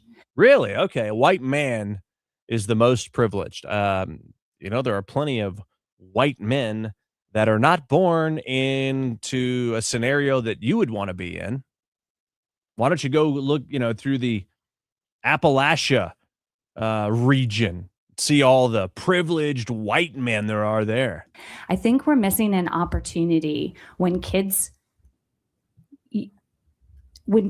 have a moment to reflect about how the color of their skin does and does not allow them to move through the world. Running to them and trying to stifle that and trying to say you shouldn't feel bad. So we don't want to ever expose you to something that is going to make you have to pause and have maybe some internal feelings. It's a missed opportunity for some really good dialogue. Wow. This is sad. This is sick. And, this person is a lawmaker in Kentucky who's ashamed of her whiteness. I'm sorry. There's nothing wrong with being white. I'm going to say it. I'm tired of people saying bullcrap like this, especially because it comes from stupid liberal white women. Who cares about what your race is? Quit walking around identifying as your race and quit demonizing anybody's race. You're part of the problem. Before Obama came in and made everything about race, racism was really not a thing that people talked about. It's because they freaking talk about it ad nauseum. It's created more racism. And let me tell you, I'm not specifically talking about racism that regards that, is white people being racist. It's people racist against white people because everyone talks about how white people have perfect lives because they're white, which is not true. But that doesn't stop them from saying it. There is the demonization of white people all the time, especially from liberal white people. Be a minority, and that's great. Whites will not be the majority. I mean, it's an exciting transformation of the country. It's an exciting evolution and progress of our country. We are going to be a white minority very, very soon. I'm okay with that. If things are so bad, as you say, with the white working class, don't you want to get new Americans in? America is going to look very different in 100 years. You're not going to be able to tell you're black, you're white, you're Hispanic, you're Puerto Rican, whatever. It's going to be very complex. And I think ultimately that's going to be good. White Americans feel that they're losing their country. They're losing ownership of the country. And they're right. In the end, they are not the future. For the first time in American history, the number of white people went down.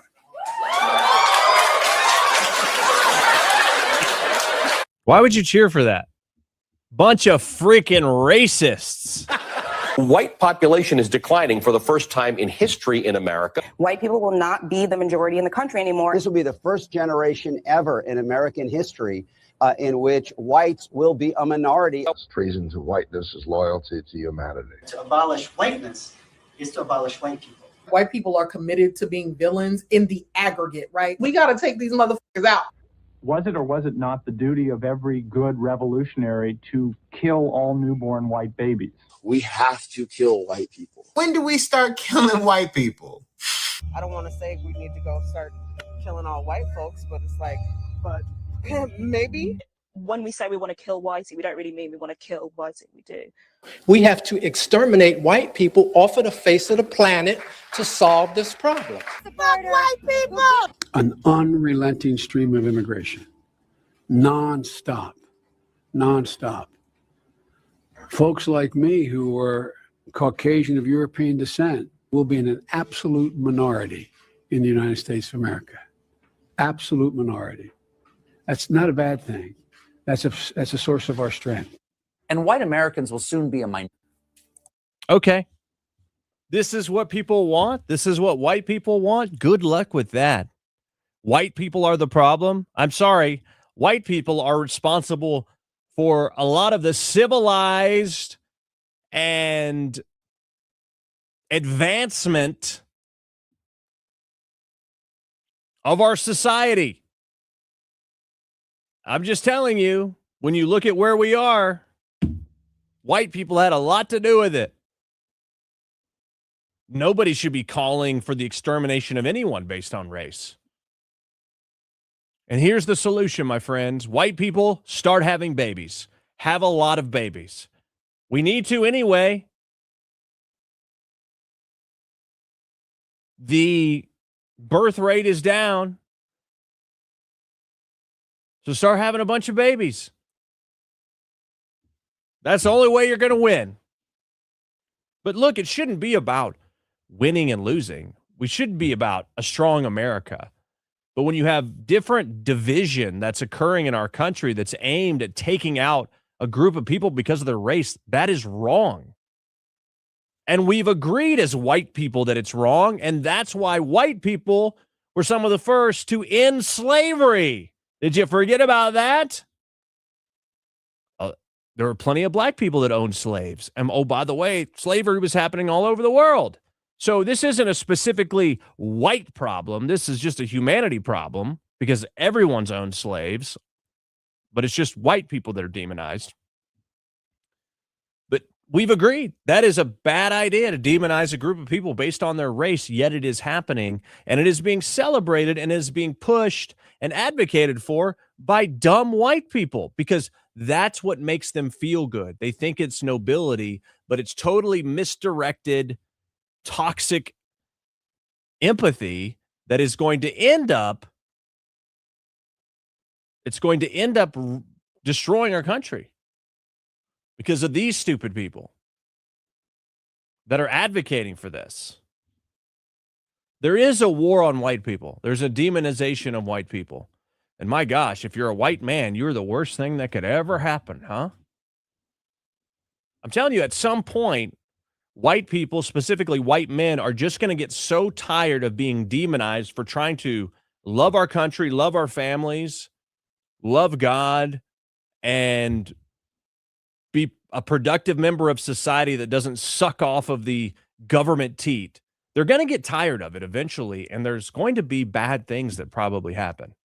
I'm not advocating for that or pushing that. I'm just saying you can only demonize a group of people that are powerful for so long until they say, I'm fed up with being told I'm the worst thing about history and society when I am one of the best parts about history and society when you look at the accomplishments and advancements and the civilization of this Western Hemisphere.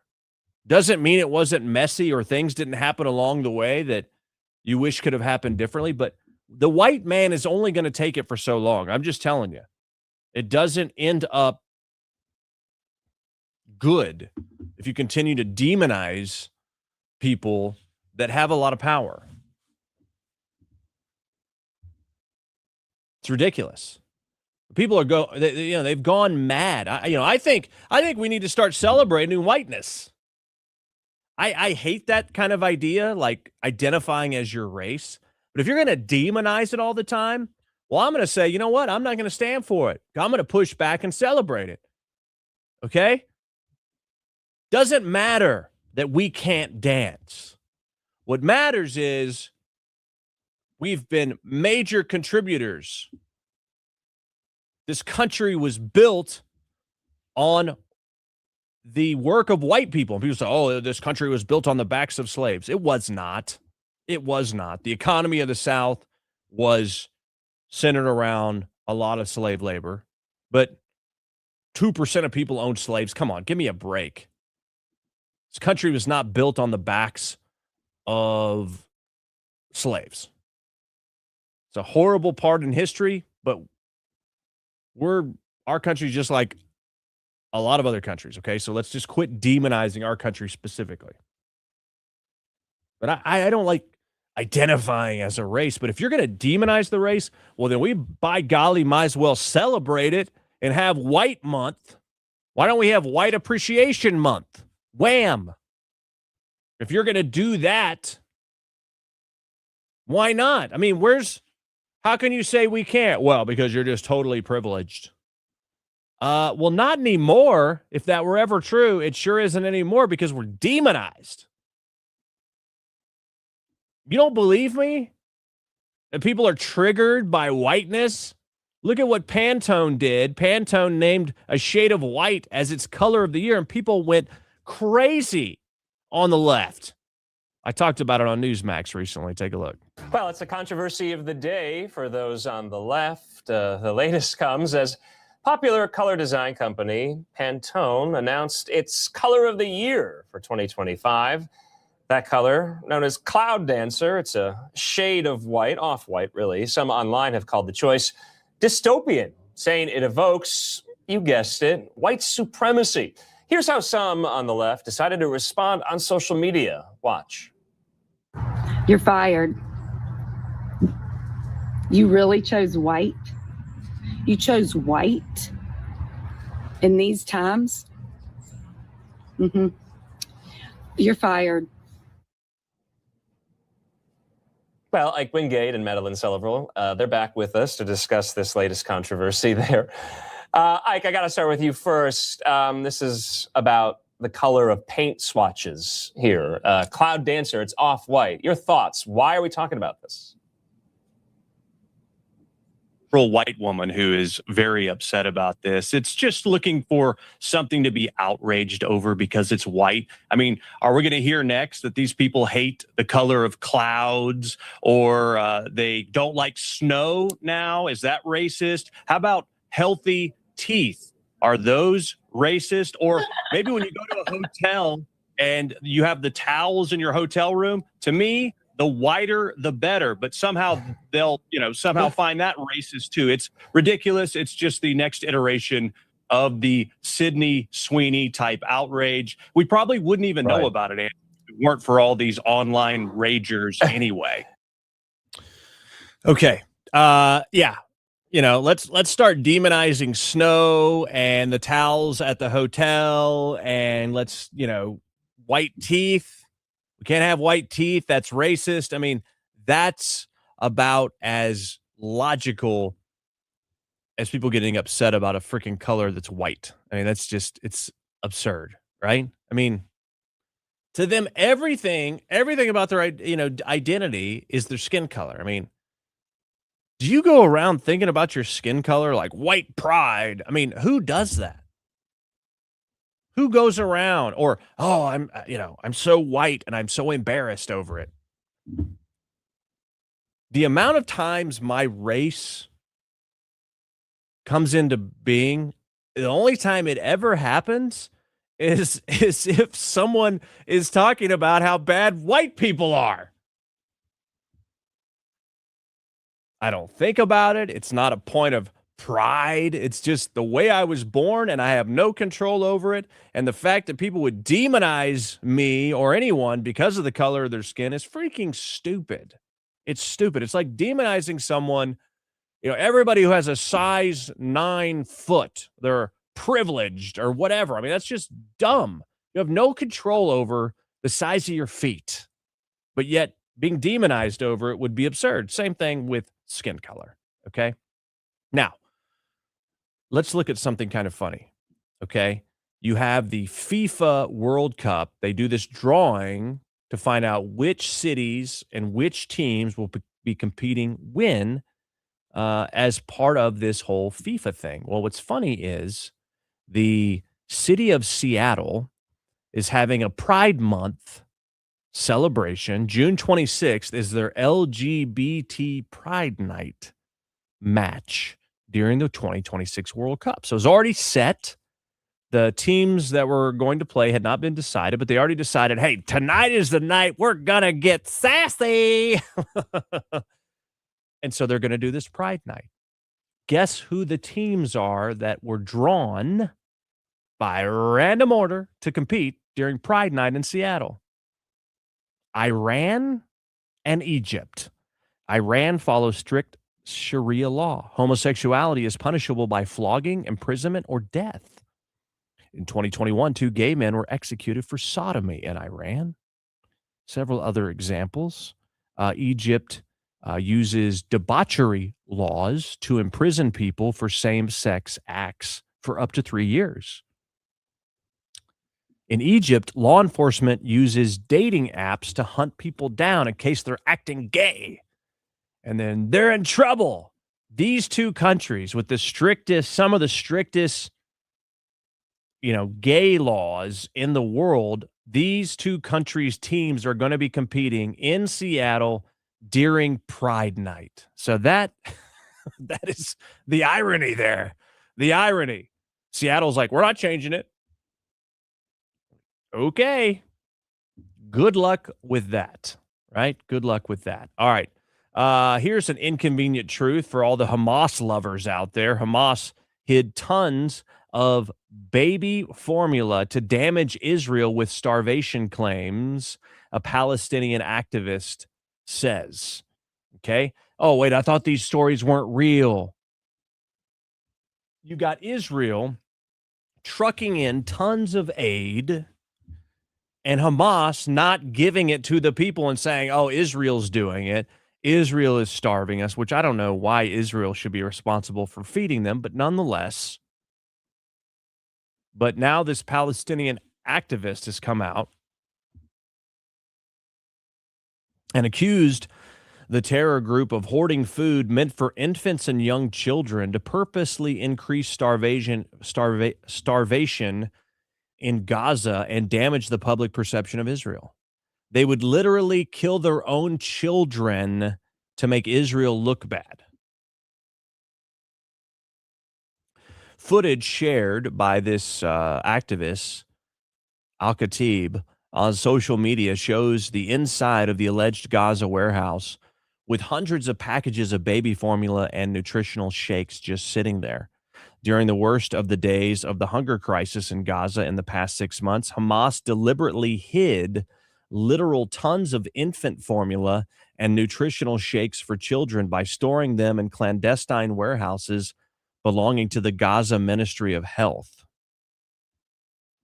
So, yeah, Israel's the problem, right? That's what you're going to say. Hamas isn't doing anything. Well, you got this guy who's got video footage inside these Gaza warehouses, these Hamas warehouses, while children are starving.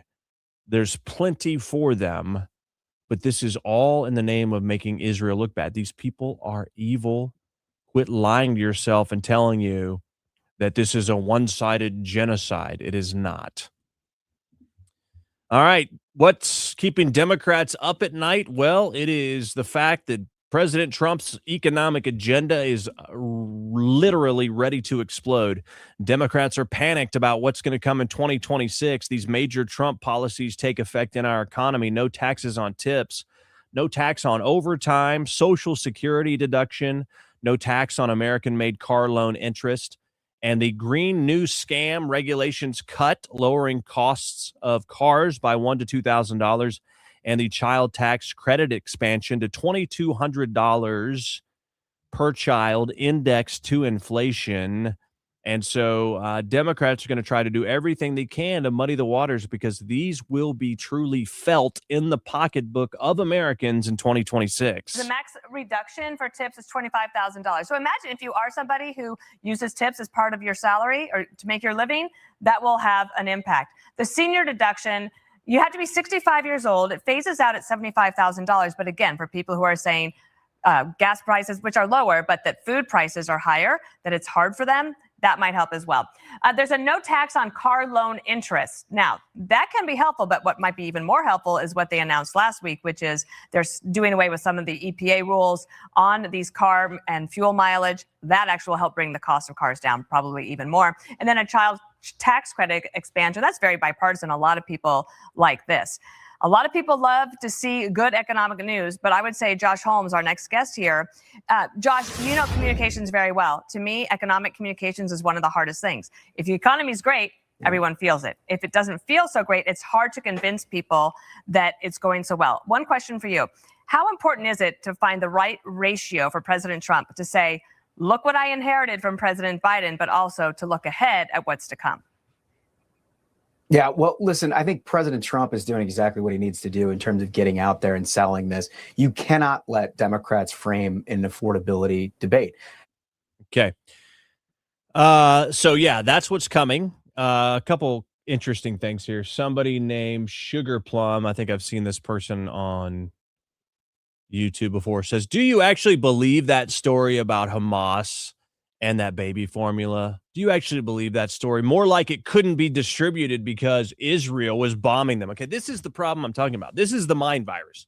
That nothing is true that makes Hamas look bad and Israel innocent. Nothing is possible. You literally reject anything. You literally reject pictures and videos in front of you from someone inside of this facility. And it has been documented over and over and over that they have destroyed these food aid convoys and don't allow them to get to the people. This has been documented. I know people that have been on the ground and have witnessed truck after truck after truck of aid heading into Gaza. Israel is allowing these third-party aid organizations to bring it in. What happens after that is not up to Israel. It is up to the Palestinians and Hamas. And you literally have pictures of this baby formula. Oh, well, it's because Israel was bombing them and they couldn't distribute it. Really? Israel hasn't been bombing them every moment of every day. That is ridiculous. And you're totally deceived because everything that you see is going to be Israel's fault, no matter what. So you're a lost cause. You don't believe anything that contradicts your point of view. I have sat here and said, I don't believe that Israel is innocent of everything. I've been very honest. But the people that are so anti-Israel, they don't believe any news, any evidence, any information that exonerates Israel of wrongdoing or that implicates Hamas. They just flat out reject it. Something somewhere has to be true. I know people like this. Literally, no, well, we don't know that that's true. We don't know that October 7th happened. We literally have the video of the people doing it. Well, we don't know. That could have been anybody. That could have been the IDF. Bull crap. Bull crap. When someone is that indoctrinated and someone is that dug in, forget it. You're a lost cause. You don't care about the truth. All you care about is your own vendetta against them. The truth doesn't matter to you. So what's the point in talking to you about it anymore? You're a lost cause. I won't do it anymore. I know people that are dug in on this. They won't change. And I just don't talk to them about it anymore because I'm not going to waste my freaking time. I'm just not going to do it. And you shouldn't do it either because there are people that are so dug in on this. They literally will reject evidence that is presented before their very eyes. And I mean, I don't know who Sugar Plum is, but that's exactly what you seem like because you literally just said that somehow Israel was responsible for Hamas doing this. At some point, you have to believe something when it's presented to your face. And I'm so tired of it because it's literally like people are walking around with a brain disease while masquerading as if they're intelligent. But they're literally obsessed with this idea that Israel is the enemy of everything. I think it's super freaking destructive, cancerous, and toxic. Oh, wow. Thank you very much. We just got a $100 contribution via Cash App from Rebecca. Thank you very much, Rebecca. You are awesome. $100 on the board from Rebecca to help us with our mission and cover our costs here, Rebecca. You are an amazing person and a fine American patriot. Thank you so much. Sorry, I'm assuming your nationality. Thank you so much, Rebecca. $100 via Cash App. You too can support what we're doing and give to help us cover our costs via Cash App or Venmo at IkeReport.com. All right, got a couple things for you. A stunning new report shows just how broken Obamacare's subsidy system is. Speaker Mike Johnson spoke on this. 23 of 24 fraudulent applications were approved.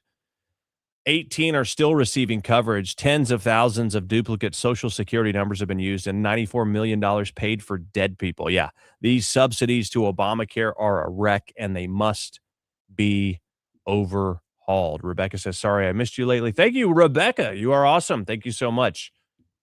Remember, all of our shows are available in the past in case you miss them at my YouTube page or on our Rumble channel, X feed as well. At IkeReport.com, just in case you miss it. Okay, let me see. Let's go here. Yeah, so they definitely need to overhaul this whole Obamacare subsidy thing. Couple quick things. David Sling says that the state of Indiana failed to pass the new redistricting map. I haven't seen that. So that's got to be fairly recent. Hopefully they will put it up for another vote. I don't know.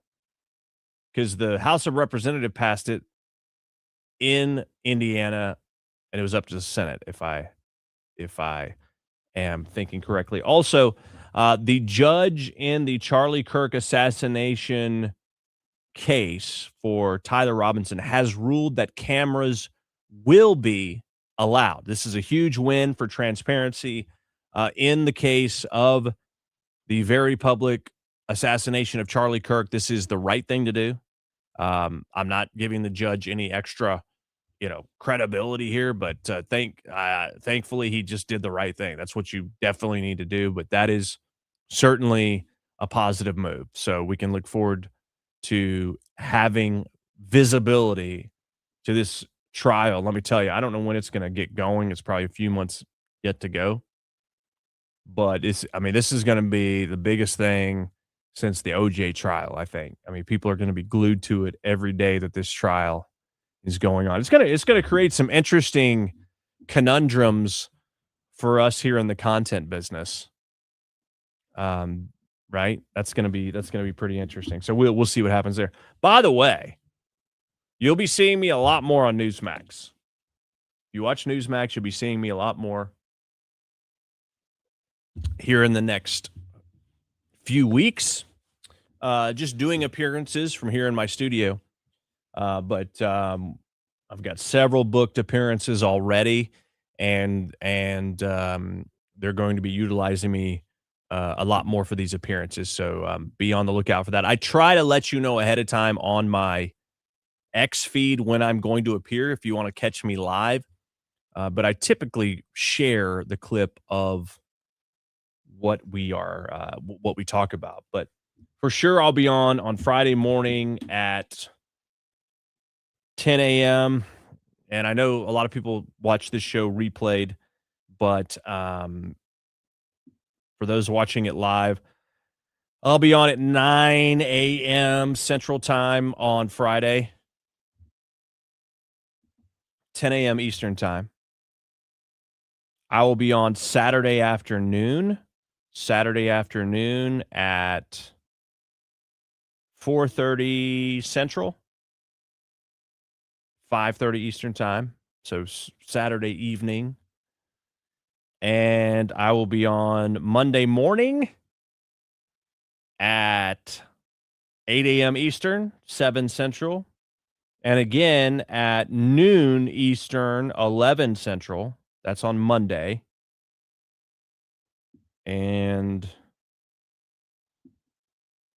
yeah, I've got some others scheduled out, but we'll wait to talk about that once that kind of comes into place. So over the next couple days, several times you'll be able to see there on Newsmax. So when do you get to host your own show on the network? Mostly Penny says. Stay tuned. I hope to at least have a better understanding of when or what that might look like in the next few weeks. Okay. I can't go into a lot of it at this moment. I don't know that it's going to happen. I don't know what that could, what it will or won't be. I just know for sure in the meantime, I will be appearing a lot more. So, great question. Trust me, you will be some of the first people to know if we're able to finally get that done. David Sling says, Newsmax has decided to go with more intelligent and handsome people then. Does that mean your brother's going to be on? Yeah, it's a long-standing joke about my brother being handsome, not me. Yeah. At this moment, they have not booked my brother at this moment. All right, a couple other things here. GOP just released a devastating ad against U.S. Texas Senate candidate Jasmine Crockett. I mean, she's going to run for Senate in Texas. I mean, this is all just about theater. She has no chance. A clip of a Democrat invoking violence. Let's extinguish him for good. I will go and take Trump out tonight. By the way, this is an ad against Jasmine Crockett saying Democrats don't invoke violence against Republicans. I challenge somebody to go and find a clip of a Democrat invoking violence. Let's extinguish him for good. I will go and take Trump out tonight. We're going to fight it in the courts, and we're going to fight it in the streets. When they go low, we're going to bury them below the Capitol. That's what we're going to do. We take them to the mud and choke them out. You know, there needs to be unrest in the streets for as long as there's unrest in our lives. Kind of seems like someone's able to put together some clips of Democrats making violent threats, huh? We're just up to number 6. I just don't even know why there aren't uprisings all over the country. Maybe there will be. We're walking down a damn different path. We're fighting fire with fire. We're going to punch these sons of bitches in the mouth. By taking behind the gym and beat the hell out of them. Punch back, kick back, dunk over their heads, and win some fucking power. Fight back, punch back, and make sure that they stay down. And you know what? All right. So I'm not going to play the whole clip because it's just more of the same. We know it's been happening. We've seen the clips. And Jasmine Crockett is either dumb or just lying. Maybe, I don't know, both. Gavin Newsom, does anybody look more like Lucifer? Like if you were going to picture what Lucifer looks like, would this not be the picture? I mean, seriously. Anyway, he says he wants more trans kids, is what he says. So we didn't get into trans sports. That's an issue no one wants to hear about because 80% of the people listening disagree with my position on this. But it comes from my heart, not just my head. It wasn't a political evolution.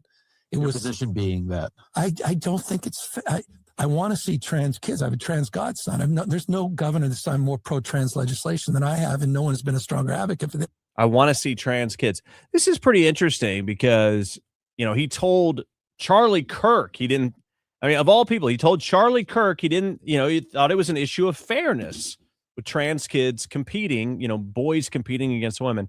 Now he's kind of gone back. It's like, who is doing all the lobbying for this trans ideology? Is it the medical industrial complex that's lobbying so hard and making these people come out in support of this? All right. An absolutely egregious, just indefensible statement that scumbag Bernie G. Thompson said. Let's see. He's a representative. Okay. Not a senator. He's a congressman from Mississippi. You remember him, big part of the January 6th, commission witch hunt. Bernie Thompson says this is today. He said this in this hearing, that it was an unfortunate accident that happened. The horrific attack on our two great National Guard heroes in D.C. being executed, one of them being executed, one of them is on the mend. He called it an unfortunate accident. An unfortunate accident. No, an unfortunate accident is not what happens when someone is executed. An unfortunate accident is what happens when you stub your toe. Madam Secretary, you and the gentleman from NCTC reference the unfortunate accident that occurred with the National Guardsman being killed. You think that was an unfortunate accident? I mean, It was a terrorist attack. wait. Look, I'll get it straight. Then you can He shot our respond. National Guardsman in the head. Look, Mr. Chairman, will you direct the witness to allow me to ask my question? Allow me to ask my question. You think a National Guardsman, two of them being shot at point blank range in the head, is an unfortunate accident? This isn't someone pooping their pants when they're 85 years old.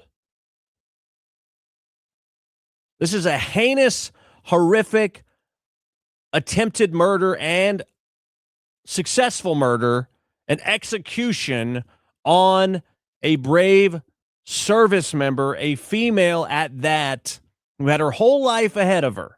An unfortunate accident is what he calls it. No respect at all. It was an unfortunate situation.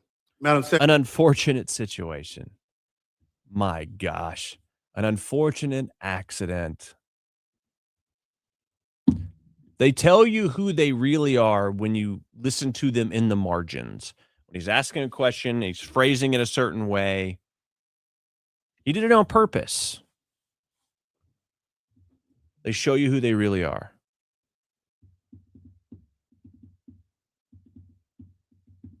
Outside of that hearing for HHS Secretary Kristi Noem, it was a House hearing. She was swarmed by anti-ICE protesters yelling, "You are the modern SS and Gestapo."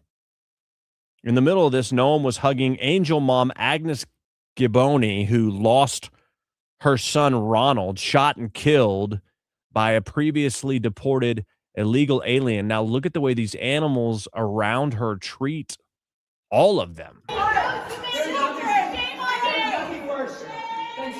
She's holding someone's baby and then hugging this angel mom. Uses a baby as a political tool while taking babies away from the families. You cannot use a baby as a political tool while you take away the rights of families. How dare you? How dare you? How dare you? How dare you? You're holding a baby. How dare you? You're holding a child that's separate from their family. All right. Just insanity. Insanity for advocating on behalf of the people that have lost loved ones, and it was completely preventable because a lot of the time these violent illegal immigrant criminals are repeat offenders and released right back on the streets. Speaking of which, case in point, Maryland man, as Democrats call him, Maryland dad, Kilmar Abrego Garcia, a federal judge has ordered the immediate release of this guy from immigration detention. DHS Deputy Secretary Tricia McLaughlin tweeted this out, saying this is naked judicial activism by an Obama-appointed judge. This order lacks any valid legal basis, and we'll continue to fight this tooth and nail in the courts. You know what? It's like, can't this freaking government uphold the law and enforce it like they're supposed to without these activist judges sabotaging, impeding, obscuring? It's just, how much more of this is there going to, I mean, why do we elect a president when judges are more powerful? This is so freaking ridiculous. I'm so tired of it. By the way, Trisha McLaughlin, a couple guys threatened to kill her, by the way. They want to kill Trisha McLaughlin. You see her do a lot of media hits regarding ICE and immigration enforcement. And these two guys were making threats online. They've been arrested. But I mean, think about it. All these people are doing is doing the job to protect the American people, the job that our laws call for. That's all they're doing. And they literally have to keep their identity secret. They have to have security. They have to watch their back. A lot of people have to obscure, their identities, and all for doing their jobs. And they're all getting death threats too. I mean, this is utterly insane. We have lawlessness in our country where people would rather take the side of the victims than the villains, right? Rather than take the side of the victims, they want to take the side of the villains. That's where we are, because we have evil in the world, evil in our country. Up is down, down is up, bitter is sweet, sweet is bitter. They literally have no concept of right and wrong because they fight for what's wrong again and again and again. They're delusional. They're deranged. They don't know how to deal with differing opinions. They resort to violence. They can't win you over with their ideals. They're weak.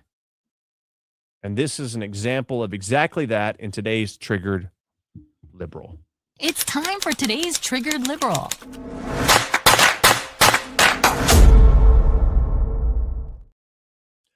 All right, these groups get together and they just yell. A Portland group, they get together every Wednesday and scream at a park in protest of Donald Trump. 1, 2, 3.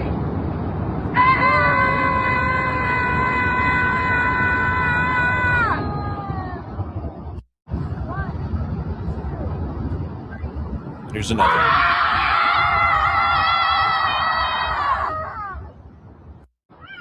All right, last one.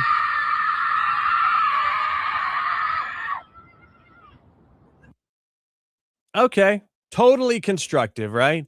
These people are nut jobs. They're completely insane. Warm up the bus. Let's get these people to the loony bin. They don't need to be out in society because they can't handle someone having a different point of view than them politically. And this is what they resort to. Just like they're Rosie O'Donnell, they can't deal with their emotions. They don't understand disappointment. They throw a fit and scream and yell. And God forbid they do something that is productive. Like, I don't know, go get educated on what's going on. Try to input some data into your brain about the harmful effects of immigration, illegal immigration, and the like. And maybe you would come away with it and learn something. Or maybe you get bolstered in your point of view that you want to keep doing that. Well, then why don't you go run for office? Why don't you go do something effectively? But let me tell you, you're not helping a dadgum thing by screaming into the river because you don't like Trump. All you're doing is showing the world that you are one heck of a triggered liberal. It's time for today's Triggered Liberal.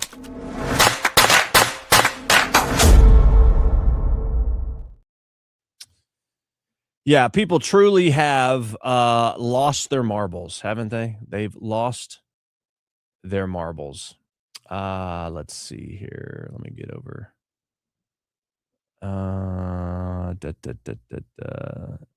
Bree says, people in this world have lost their ever-loving minds. It is embarrassing, isn't it? I mean, my fellow Americans, what the heck is wrong with you, right? What the heck is wrong with you? Okay, that's going to do it. We've gone a little bit long. We got to run. Thanks so much for watching. Make sure you're following me on X at Ike Wingate. Let's get over 4,000 followers. We need about 50 more, maybe 40 more, something like that. So head over to X and follow me at Ike Wingate. If you're watching the show on X, heart the post and repost. My username's in the bottom of the screen. It's on the screen there for you at Ike Wingate. So make sure you are following me on X. All my social channels, the Rumble channel, the YouTube channel, it's all there at IkeReport.com. You can find the links. If you want to support us, again, thank you to Rebecca for the huge contribution, $100 on the board. If you want to be like Rebecca and help us out by helping us cover our cost, Cash App or Venmo at IkeReport.com. Cash App or Venmo at IkeReport.com. Again, look for me on Friday at 10 a.m. Eastern Time on Newsmax, on Saturday at 5:30 p.m. Eastern Time, on Monday at 8 a.m. Eastern Time, and at noon Eastern on Newsmax. Check me out there. And of course, we'll be back with you before we know it. And make sure you are following me on all the channels to know when we go live, and set your notifications on, please. All right. We need you to do that. Thanks so much for being here. Again, follow me on all the social media channels, and we will see you soon. Remember, it's not time to back down. It's time to double down, because the truth is always worth it. Rate, subscribe, and leave a review. It's how we get the word out amidst the chaos. Thanks for listening to The Ike Wingate Show.